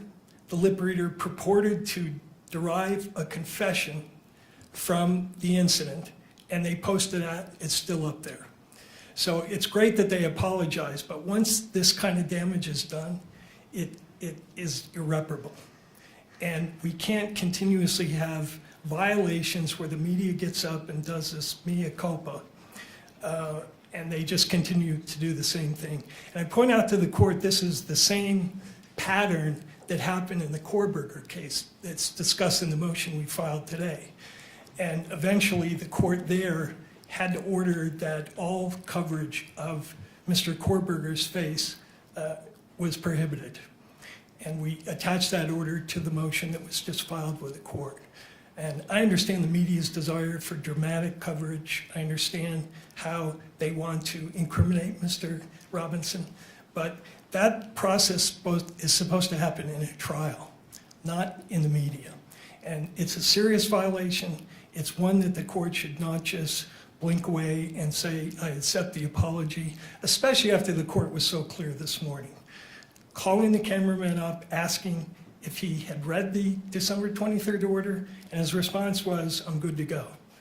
Meaning he had read it, and presumably he read that provision about zooming in on lips. There's no excuse for it. The court should take some action. Thank you, Mr. Thank you. Anything further from any of the parties before this court makes a ruling on this issue that's before it? No. I just want to make one note, Your Honor. Those clips that I showed you are just small portions of much longer footage that was available in the live stream. That was just what we needed to compartmentalize to get it to Your Honor, but it was a much more extensive period of time. All right. All right, I appreciate this being brought promptly to the court's attention. This is an important issue, and the court takes it very seriously. As it relates to today, well, first, I did put on the record very clearly that there would be potential consequences for any violation of the court's December 23rd, 2025 standing decorum order. For the first part, well, and I've also had a chance to view the two clips that was presented. It was shown to all parties. The first appeared to show an attorney, Mr. Robinson, speaking for about 9 seconds is what my memory tells me and reminds me. The second clip was for about 5 seconds. I believe it was from a slightly different angle, but it also captured that. And in both instances, I could see Mr. Robinson's lips moving, and I don't remember about the second clip, but I believe in the first clip it also showed counsel's lips moving, but notwithstanding, that was in place.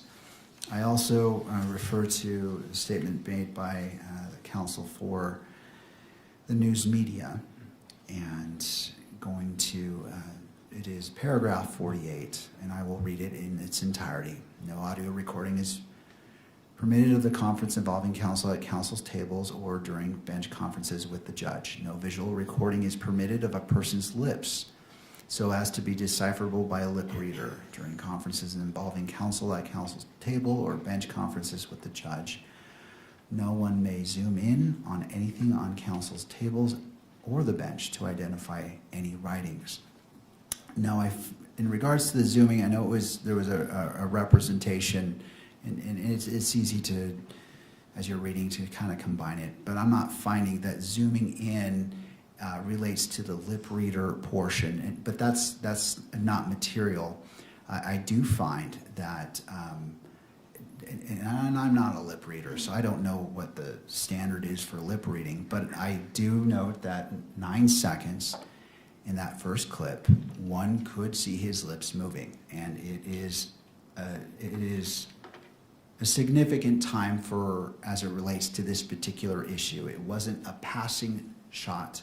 It was focused on these two persons, and so I find that the decorum order, as it relates to paragraph 48, as it relates to no visual recording is permitted of a person's lips so as to be decipherable by a lip reader, I find that has been violated.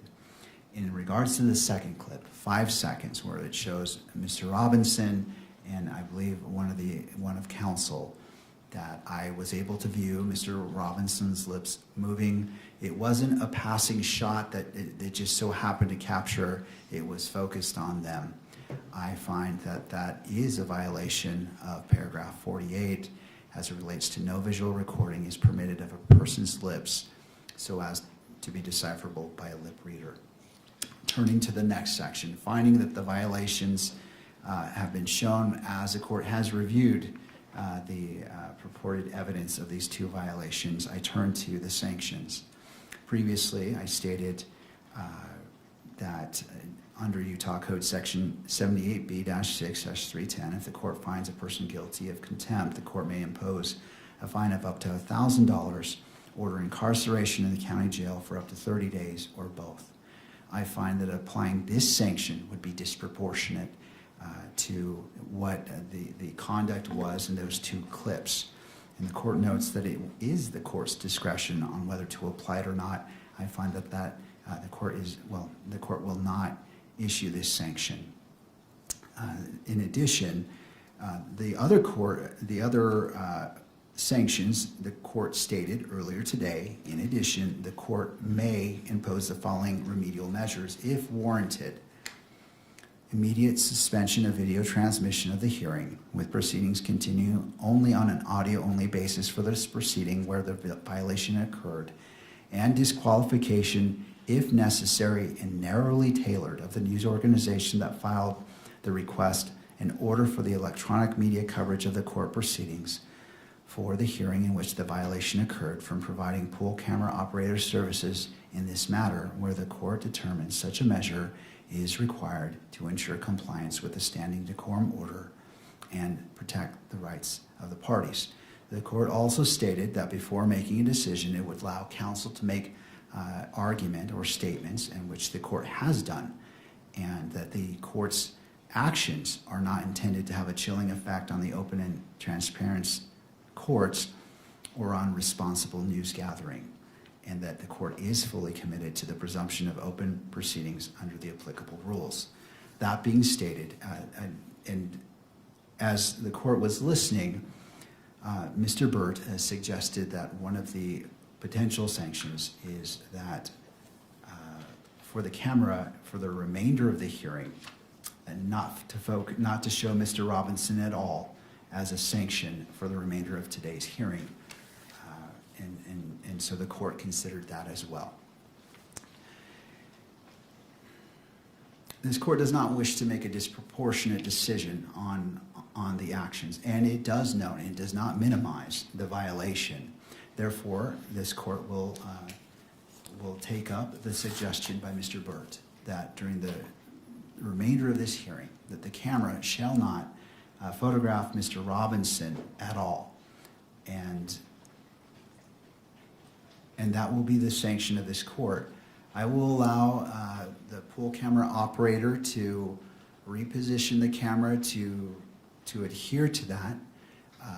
Well, first, sir, I'm going to ask you to come forward because I want to make sure that's even a possibility. And again, I don't mean to put you on the spot. I'm simply, I don't want to set anyone up for failure. I don't want to make an order, and if it's not possible, then further sanctions could apply. And I recognize that it wasn't your anticipation to be on your own camera. But as it relates to not showing shots of Mr. Robinson for the remainder of this hearing, what are your thoughts? I can do that. From where I'm positioned now, I can shoot this lectern, I can shoot the bench, and I can avoid the attorney tables altogether if that is what is desired. All right. Do you need to do any repositioning of the camera to accomplish that? And I'm willing to give you that time to accommodate that. I just, again, I don't want to set you up for failure given what's happened. And so what are your thoughts? No, I think the position I'm in, I am okay to avoid the attorney tables at this point and just shoot, this forward part of the courtroom. All right. Thank you. Thank you, sir. All right. Turning to the parties, any clarification needed about the order of this court and the sanction that is imposed? No, Your Honor, I only have one. It sounds like this issue is specific to video coverage and that the order not to take any imagery of Mr. Robinson would not apply, for example, to the still photographers. Do I have that correct? Well, I'll hear from the parties before I offer that clarification. Do you wish to weigh in on that issue?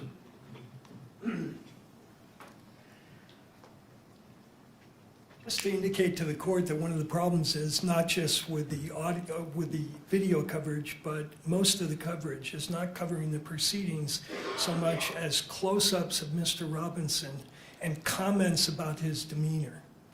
So if they catch him in a moment speaking civilly to his attorneys and he happens to smile, that then is twisted into evidence that he's some sort of a remorseless killer. So that applies to the still photography as much as what's going on with the video. So we'd ask the court not to permit still photography, at least for purposes of today.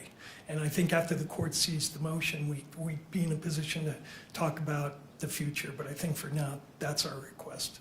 Thank you, Mr. Burt. Thank you. To the state. Nothing further, Your Honor. And any other input? All right. This court narrowly tailors its decision as to the violation, and the violation comes from the camera, the pool camera providing live feed. It doesn't come from the photographer.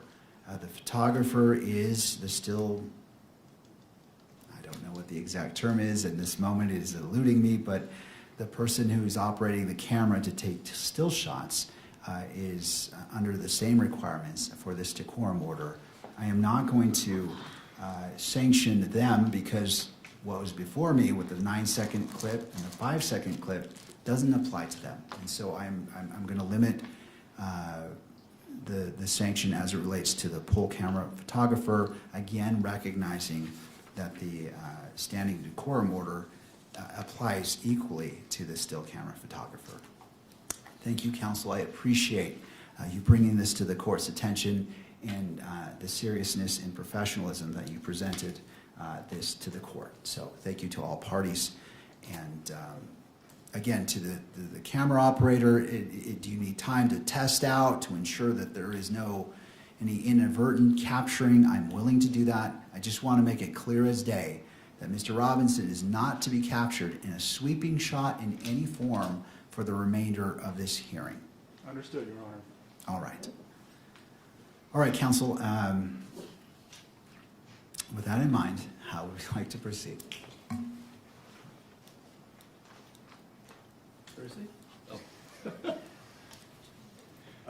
We'd ask the court to, and the clerk to swear in Mr. Gray. Mr. Gray, if you would approach and stand before the court clerk to be sworn in. You do solemnly swear that the testimony you're about to give now before the court will be the truth, the whole truth, and nothing but the truth, so help you God. I do. Thank you. You can sit. Mr. Gray, if you'd like, have a seat. Usually we have water bottles. If not, there's one right here. All right. And Mr. Gray, I'm sure you've heard this before, but if you could position the microphones close to you, just to ensure that the record picks up your testimony today. Thank you. Mr. Novak. May I proceed? Yes. Thank you.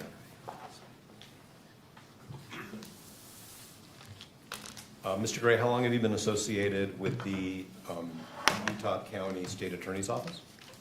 3 years. Okay, and was it 3 years ago that you were elected to be the chief prosecutor of that office? Yes. All right.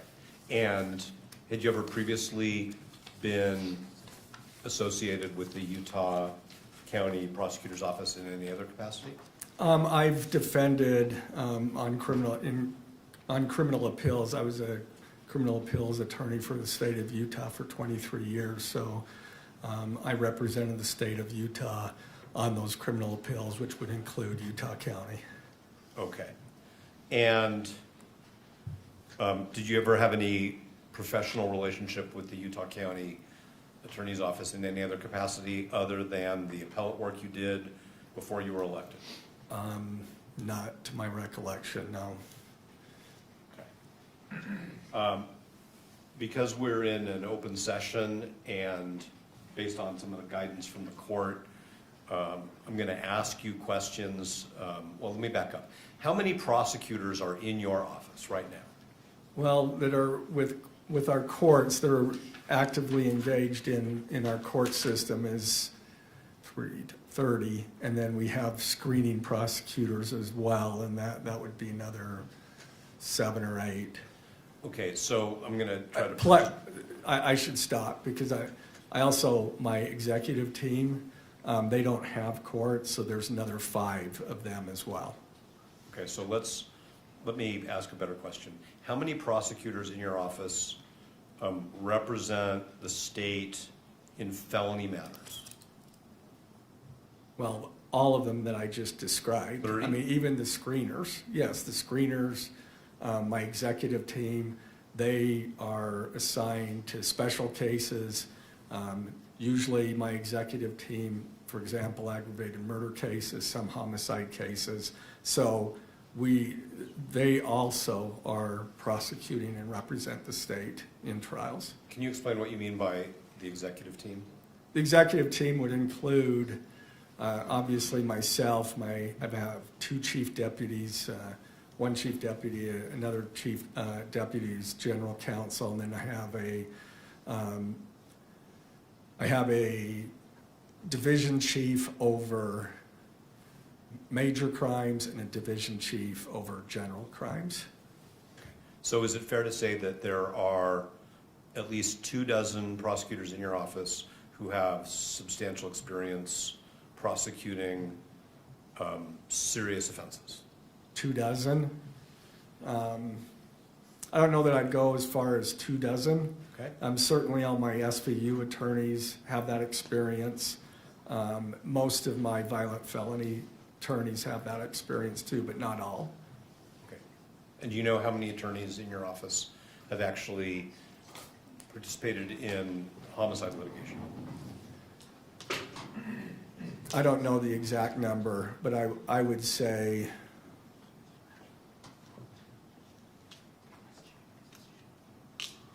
maybe 15. Okay. But I guess I should clarify, not all of them have the experience in aggravated murder cases. And that's why we specially assign those attorneys. Understood. And how many do you believe have experience in aggravated homicide cases?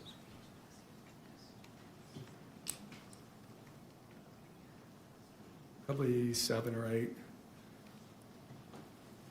And are all 7 or 8 assigned to this case? No.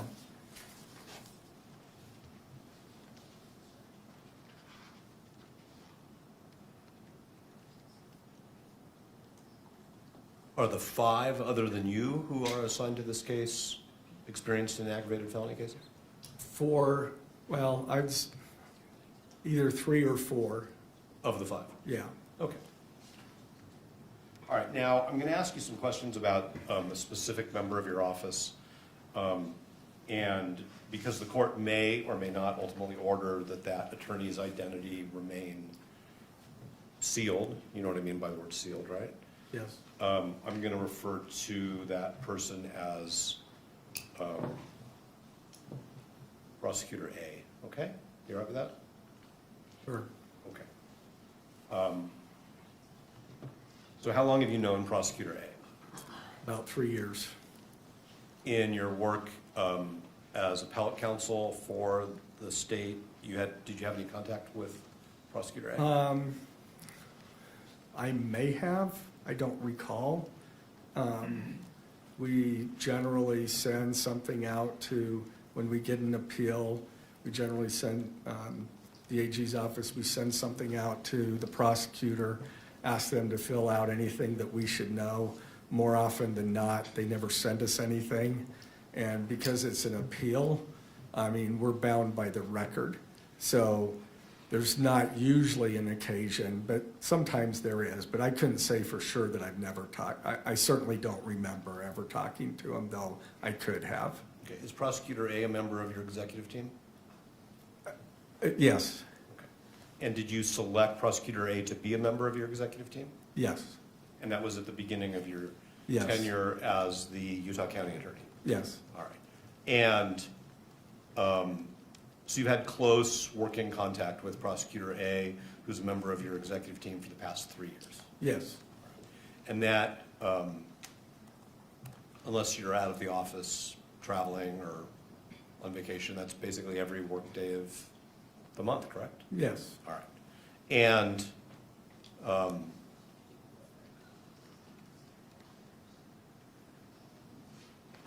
have you met members of Prosecutor A's family? Ever? Let's just start with ever. What's that? Ever. Have you ever met members of Prosecutor A's family? I have met his wife. Okay. I don't know if I've met his kids. I may have in passing, but I don't really, if I did, it was like at a function, they say, this is my family, and introduce me, but I don't remember. Have you socialized with Prosecutor A and his wife? I think we went out to dinner once after a conference in St. George with some other prosecutors and their wives. Okay. Have you ever been to Prosecutor A's home? No, Has Prosecutor A ever been to your home? no,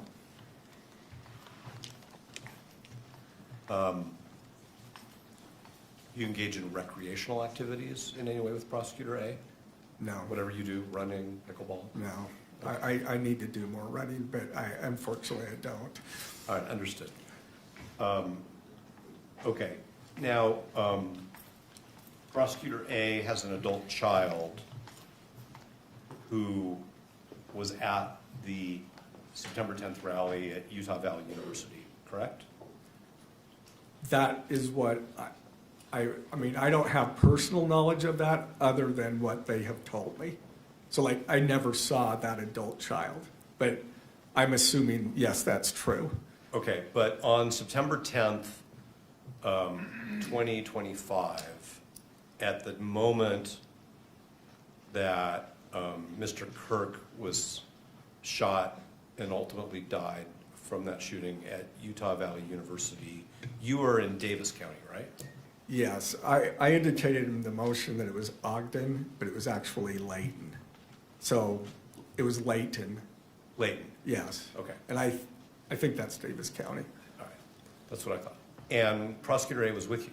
Yes, Okay, and isn't it true that while you and Prosecutor A were in Davis County, you learned from Prosecutor A that one of his adult children was at the rally and was texting him about their experience? yes. I mean, we had just broken for lunch, and he showed me the text, Charlie Kirk got shot. And that was a text that he showed you was from one of his children, right? Yes, And you knew at the time that it was a text from one of his children, right? yes. What did he say to you? So I'm talking about Prosecutor A. He said, look at what my child just showed me. And that's about it. And then he said, I should be getting down to UVU. Okay. And then he left. Yes. And he, as far as you understand, he drove down to UVU. Well, he drove towards UVU, yeah. He drove in the area.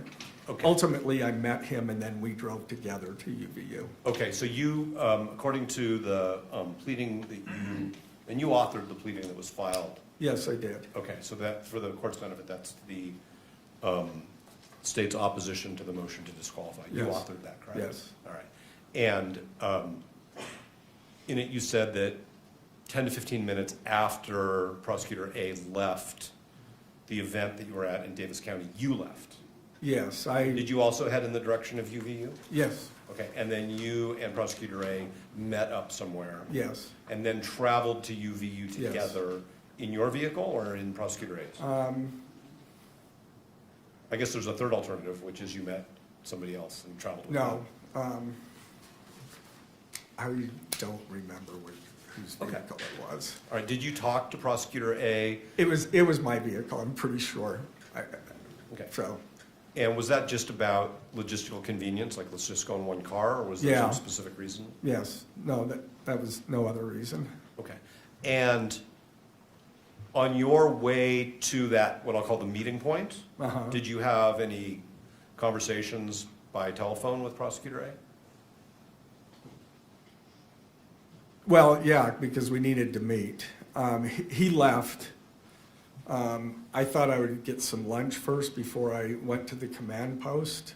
I got about halfway through that and said, my mind was not on it. I needed to go to there. And so then we called, I believe I called him or he called, I'm not sure who called who, but then we met. We hadn't arranged that when he left. Understood.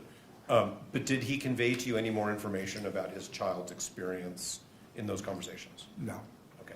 And did you inquire, like, how's your kid or anything like that? I did not. Okay. And so you met up and then you went to the command post, which was established near the university, correct? It was at the university. Okay. Was it inside one of the buildings? What's that? It was inside one of the academic buildings. Yes. All right. And did you see Prosecutor A's child there when you were there? No, Were you introduced to that person? no. Okay. Did you have any conversations with Prosecutor A about whether they should stick around and wait?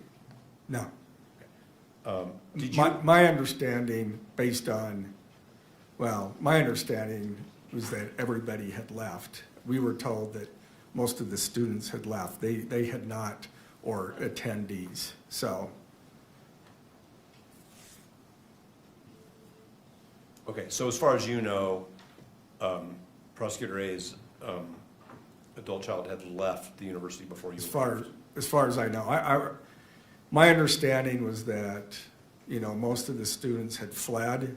That first they went into buildings or whatever, and then they made their way out.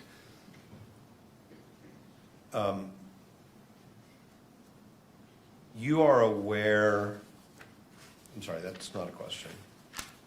Give me a second, Your Honor, if you would.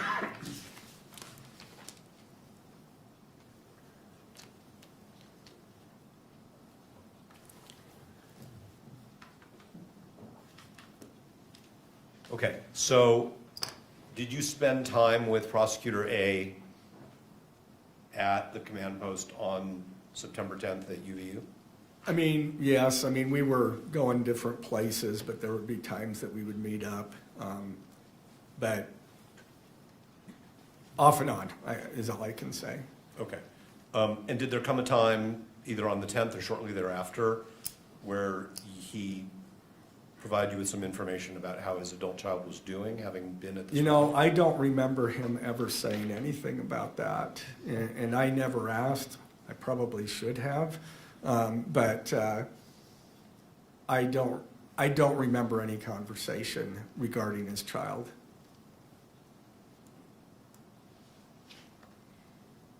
Was there anybody else at the rally who you are friends with, or is a relative of yours, or a close coworker that you're aware of? I know that there were some people in my LDS ward whose children were there. Okay.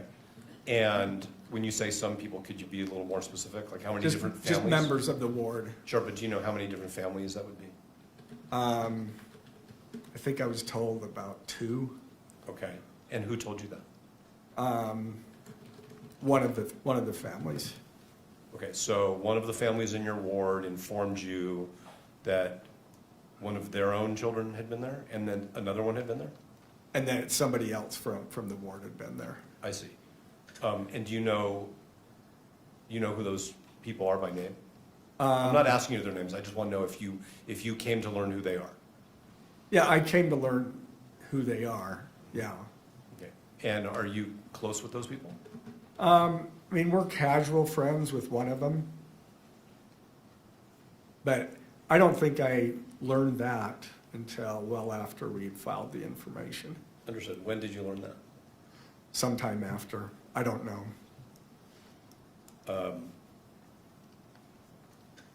So the information was filed obviously in mid-September? Yeah, just in 6 days, so. Right. Okay.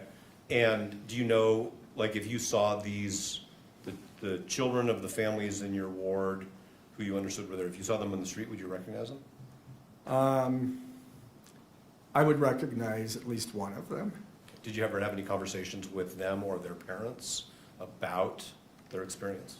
I tried to stay away from that, other than they told me that the one was doing just fine and the other one was shook up.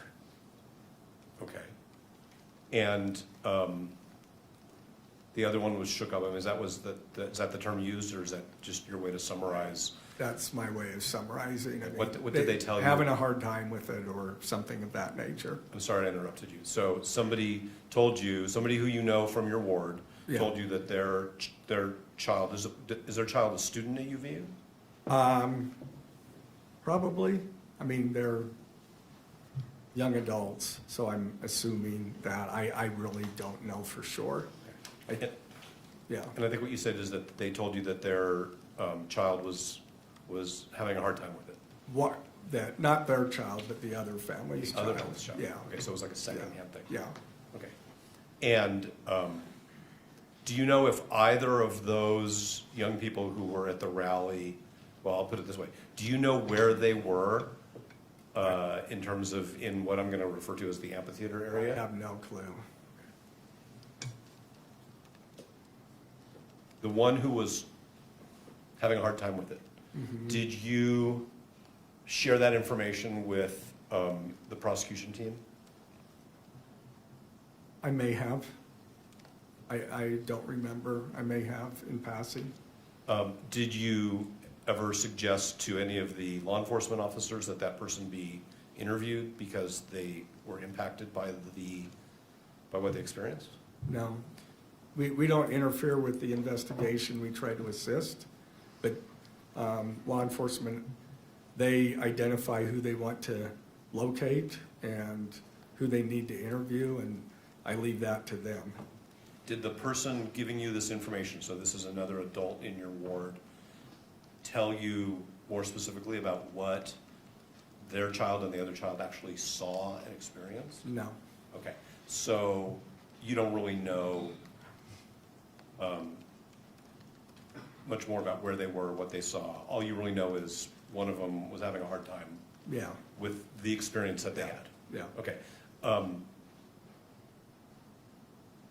understand you said that you don't interfere with law enforcement, but if you learn, even if it's somebody you know through your community, that somebody has suffered some emotional harm as a result of a criminal act that you are responsible for prosecuting, That's not information you would give to an investigator so that they could determine whether or not, so that they could go interview that person? I didn't consider that as really relevant to the investigation, so no.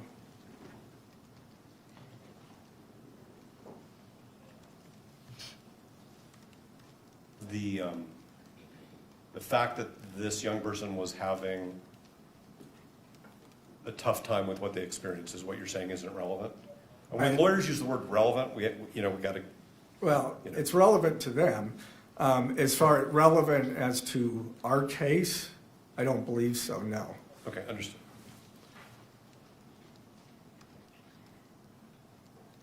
Now, there was a point in time in October, I think it was October 20th, where Prosecutor A sent Mr. Robinson's counsel an email disclosing that his adult child had been at the rally, providing us with some information. Yes. And so my first question is, were you part of a decision to disclose that information? Yes. Okay. And were you part of a decision as to how that information would be disclosed or how much information would be disclosed? Like what led to that email? Well, there was no decision needed as to how much. The decision was to provide the information that we ultimately provided you. And that is not because we believed that there was a conflict of interest, but that was out of an abundance of caution. I understand it's your position that you don't think that there's a conflict Right. of interest. But I think that's clear. All right. Did the entire prosecution team, as it was constituted on October 20th, discuss this bundle of information that was being disclosed, or was it just you and Prosecutor A? I know that me and Prosecutor A discussed it, and he may have discussed it with others. I don't believe anybody else was there. When you discussed it? When we discussed it, one of them may have been, or two, I don't know. But the information that you obtained, sort of if I may, in the heat of the moment back on September 10th in Davis County, that Prosecutor A's child had this experience. And the text messages that went back and forth in the family, that information was shared with the prosecution team, correct? Everybody knew eventually. Eventually. Sure. I mean, yeah, eventually.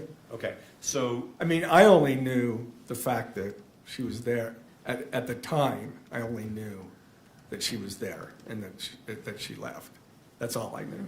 okay, but is it fair to say that you didn't set up any, what I'm going to use a term like firewall, to keep the rest of the prosecution team isolated from this information that one of their colleagues' children had this experience at UVU on September 10th? No?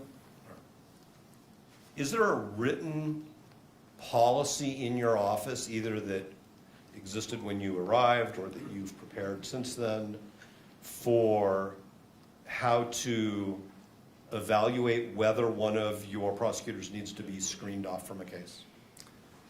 You know, I'm not sure. I mean, we have those conflicts that come. I mean, the biggest thing on screening for us is if there's a potential conflict where information that the defendant has, one of our prosecutors has, because that's why you screen cases, is to make sure that shared confidences aren't also disclosed to, shared confidences with the defendant aren't shared with the prosecutor.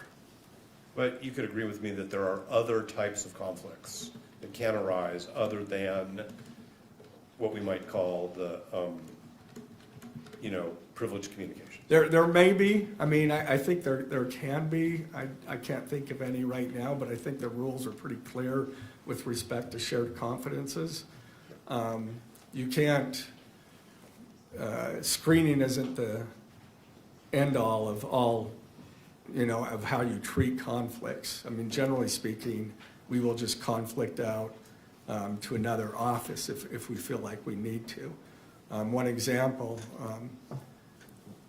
well, I won't go into that, but, I mean, we've been threatened before, and there was an investigation, and, of course, we conflicted it to a different prosecutor's office, because in that case, we were potential targets of this individual. Understood. Okay, so you're not sure if there's a written screening protocol, but what you're saying is, when we know it when we see it. Well, Sort of what I'm hearing you say. sometimes we do. Sometimes I've had attorneys that felt like they couldn't talk after they've been conflicted out to at least know the victim, but notify the victim that that we were going to switch the prosecution. But there may be, I just honestly don't know. We keep an eye on those things and rely on our attorneys to notify us when there is a conflict. But you knew as of September 10th that Prosecutor A's daughter attended the rally, correct? Was in the crowd, correct? Yes. Heard a shot fired, correct? That, at that moment, I don't know that I knew that. Yeah, but you know it as of today. Sure, I know Because it you read now. their affidavit, Sure. which says that. Well, I knew it once all of that information was disclosed to me. Okay. And that they had to, with many hundreds of other people, run for cover and get out of the open space where they were, correct? Yeah, I don't know that they had to, but that's what they did. Well, you've seen the video you've probably seen many videos of that Right. day, right? Yes. And weren't there law enforcement Yes. officers basically directing everybody to leave the open space so that they could I don't secure know it? that I remember seeing those videos of the students or attendees leaving. I mean, I know that they left. I know that they ran away. What we learned later is that the shooter left immediately after the shot. So, Right, but at the time of a shooting, you don't know Sure. how many shooters there are, Absolutely, if there's going to be absolutely. follow-up, Right. if there are explosive devices, like all those things, right? sure. Okay, so let me ask you these questions about, well, instead of giving you a headline, I'll just ask the question.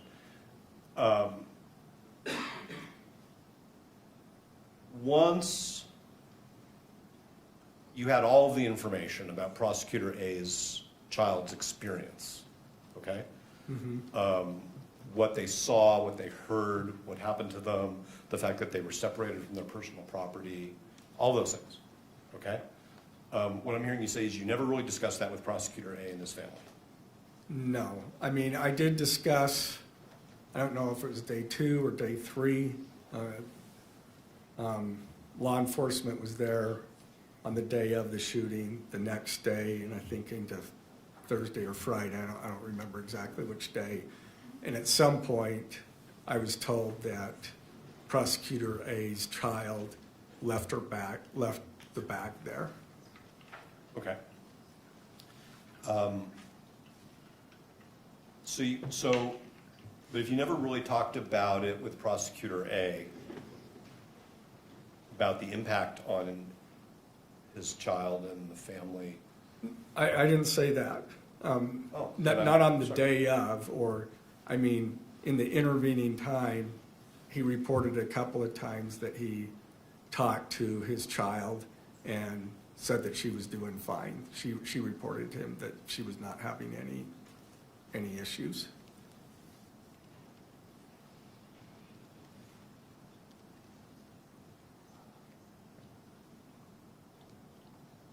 Did you ever ask him, well, what about you? I mean, your kid was at this, I didn't. Not that I recall. did you ever consult with anybody in the Attorney General's office concerning whether prosecutors A's child's experience raised a potential conflict of interest for your office? No, that's what I did for 23 years with prosecutors, is consult on that. And so I didn't feel a need to go to those folks. I mean, I know how to try to figure that out. So when one of your responsibilities in the Attorney General's office was to consult about ethical issues? Different matters. Different I mean, it could be a variety of things. Okay. And I mean, if you're talking about ethical issues in particular, I don't know that the Criminal Appeals Division was the right folks to consult, but I'm not even sure of who from the Attorney General's office would.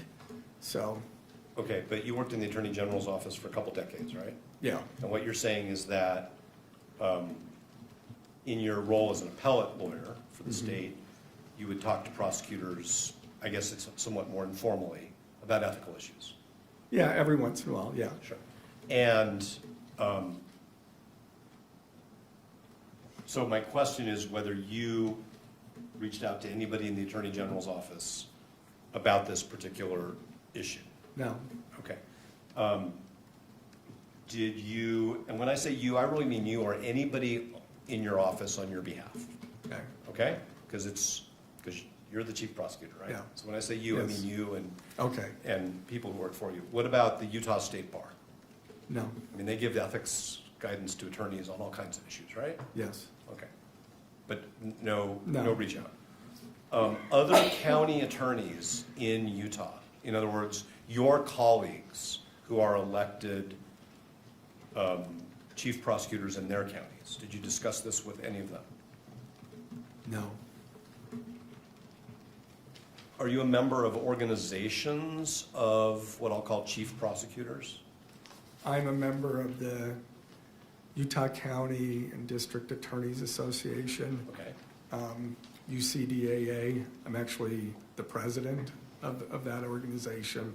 I'm a member of SWAP, which is the statewide association of public attorneys and prosecutors. I'm actually the president-elect of that organization. That's a lobbying organization. Okay, and do these associations have any mechanism for providing ethical guidance to their members? No.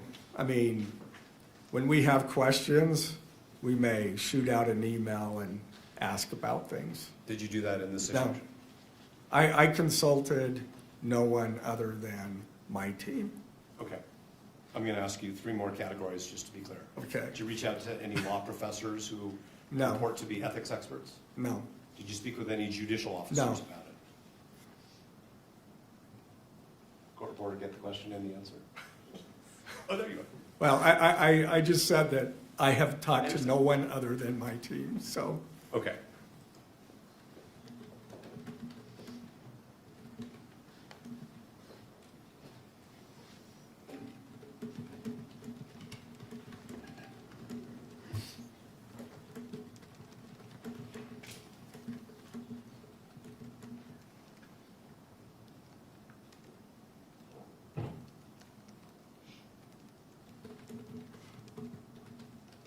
Did you ever discuss with Prosecutor A whether his child should or should not be interviewed by law enforcement? No. Are you aware of any? Maybe, I don't remember. Okay, so that may be important. You want to take a minute to think about that? What's that? That may be important. Would you like to take a moment to think about it? I don't remember. I don't think so, but I do not remember.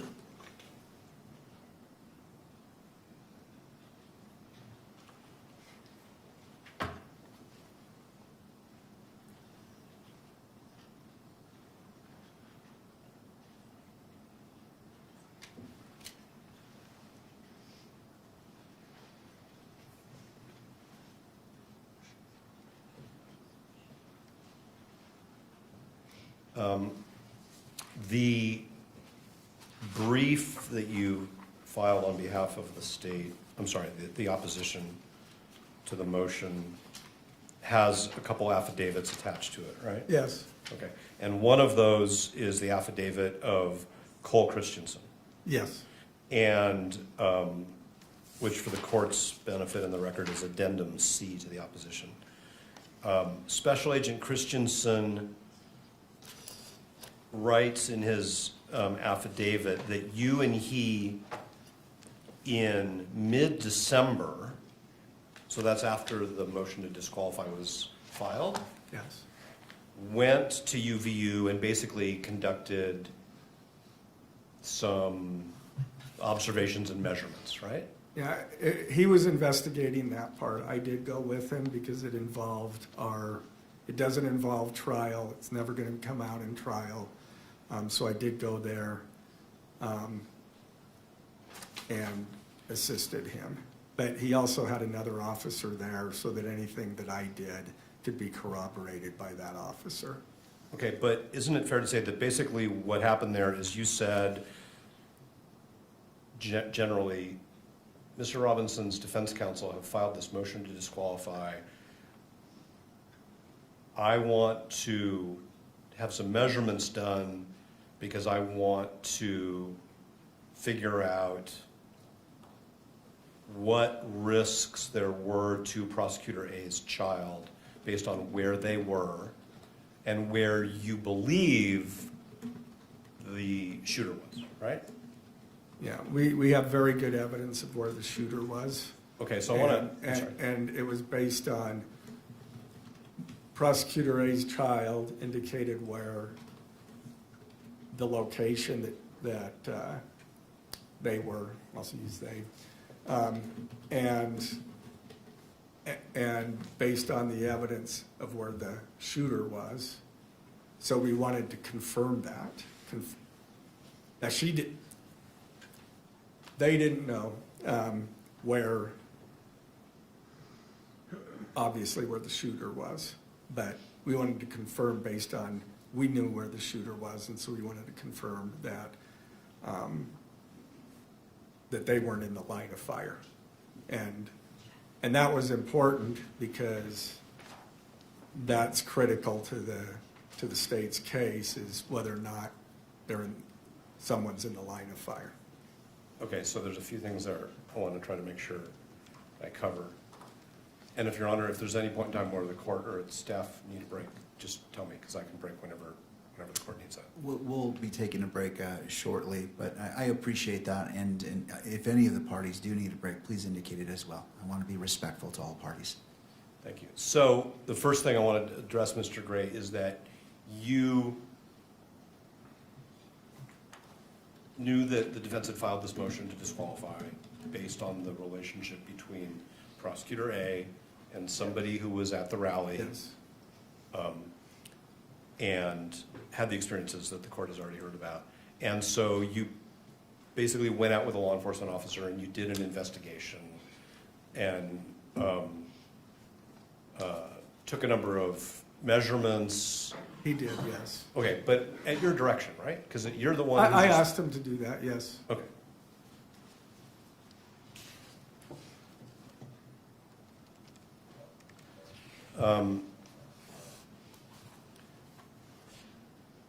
You say in connection with that there are some uncontested issues in this case. Yes. That's a term you used in your brief, right? I'm sure that you will tell me where they're not contested, but. Well, every issue is contested, right? I mean, the So state, okay, go ahead.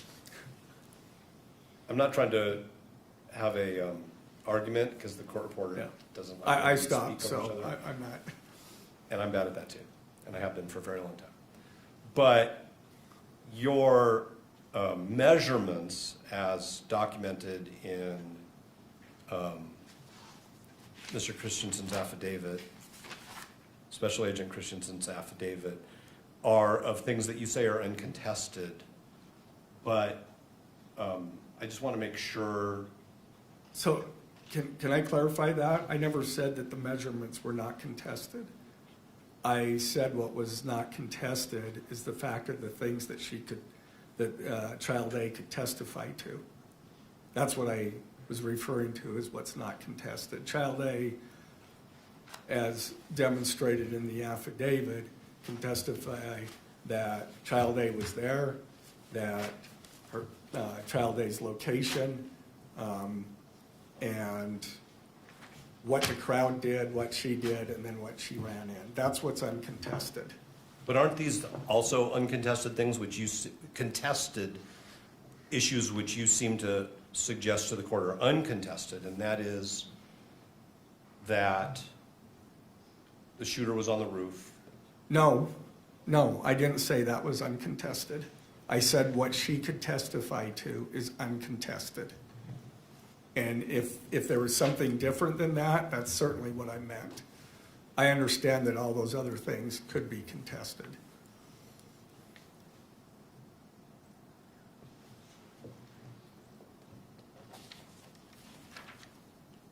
Okay.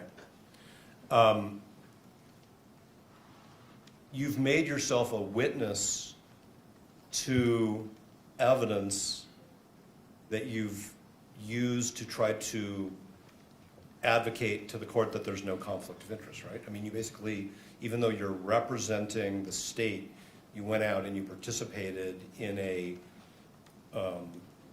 what you hope is a systematic way to measure whether Prosecutor A's daughter was in a line of sight from the place where the state alleges the shooter Sure. was, right? Sure.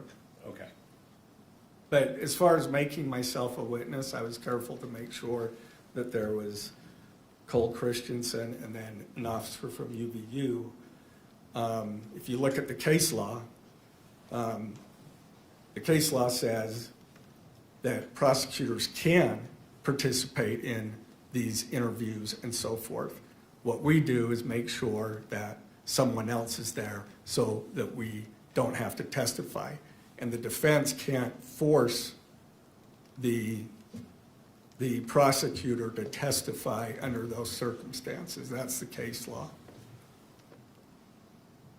And it won't surprise you that competent defense counsel have the same practice. We don't interview witnesses without investigators present. Right. And this was no different than that. Understood.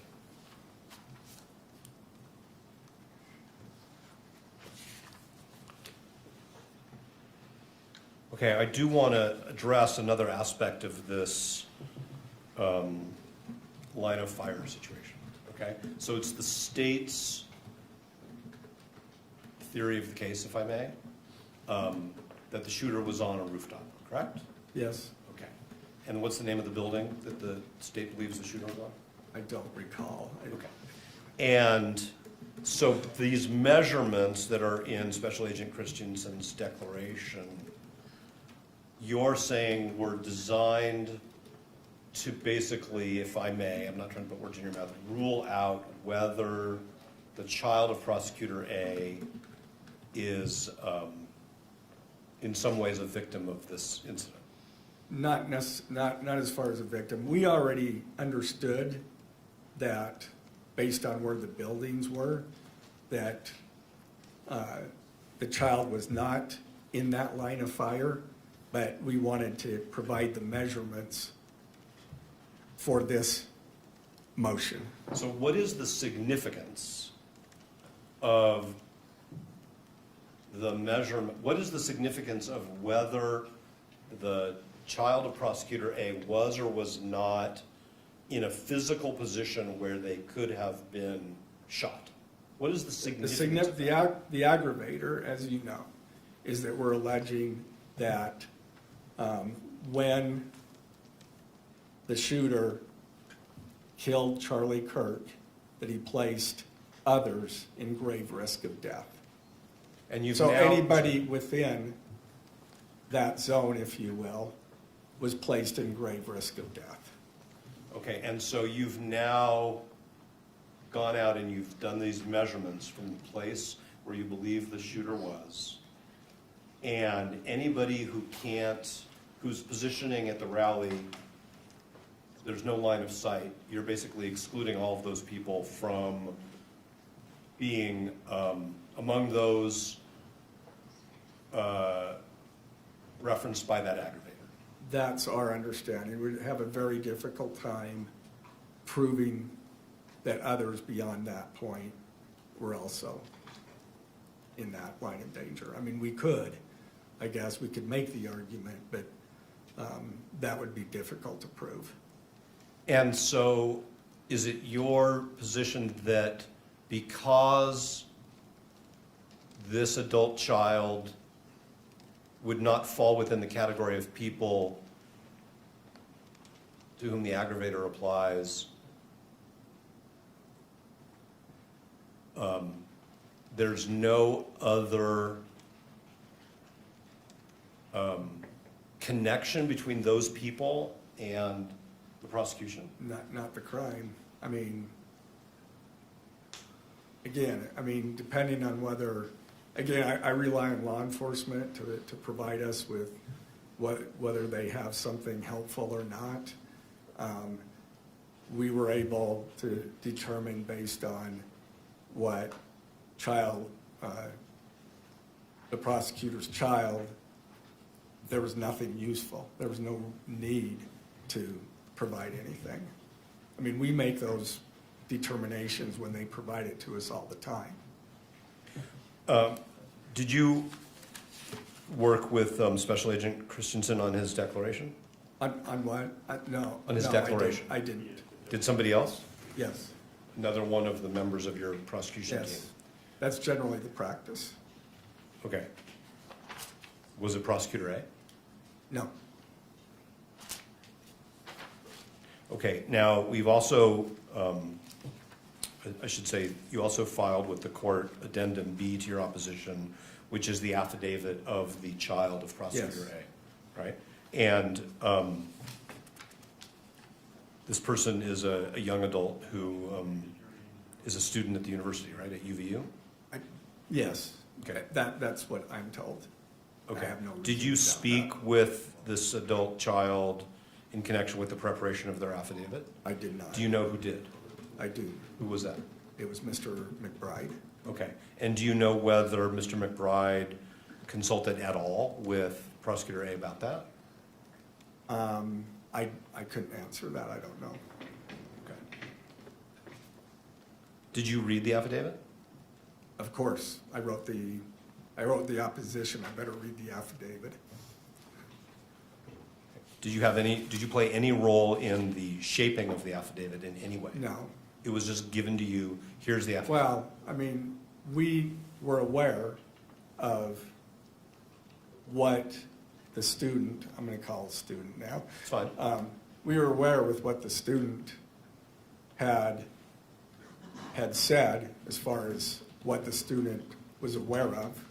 And so we obviously, as I started writing based on what my understanding of that was, and I'm sure that Mr. McBride covered those areas to make sure that we were accurate. Are you saying that the affidavit followed from your briefing and your briefing was based on your? No, that's not it. My briefing was based on what the information that the student provided. And so to that extent, I'm sure when Mr. McBride talked to the student, that he would cover those things. Okay, so what I'm missing is, where did you get the information about what the student experienced if That you was had from- not seen the affidavit? That was from the prosecutor that is the parent of that. Okay, so Prosecutor A told you, this is what happened with my kid. Right, I think that's pretty established. All right, Okay. Mr. Novak, this Yes, might sir. be a good time to take a brief break. Whatever works for you. And just, not meaning to pressure you, I'm just trying to anticipate how much more time for questions you have for Mr. Gray, just for housekeeping purposes. It's 4:06 according to this monitor. Oh, that's not right, it's 5 o'clock. The monitor says it's 4:06. That must be some time zone that somebody else lives in.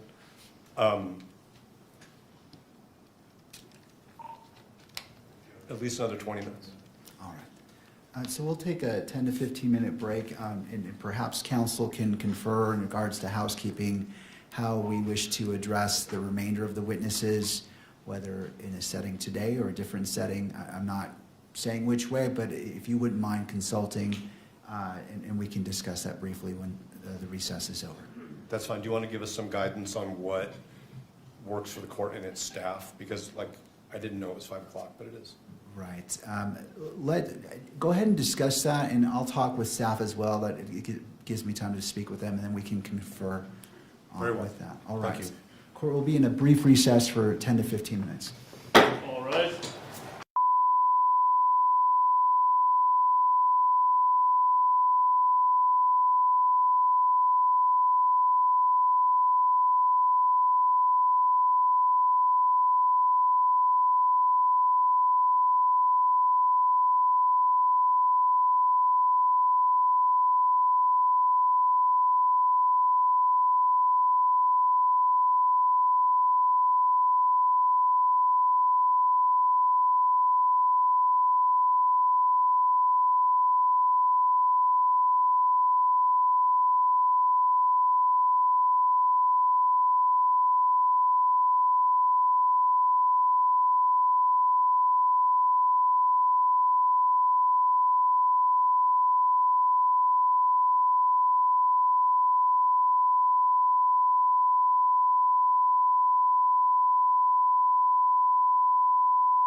recalling the case.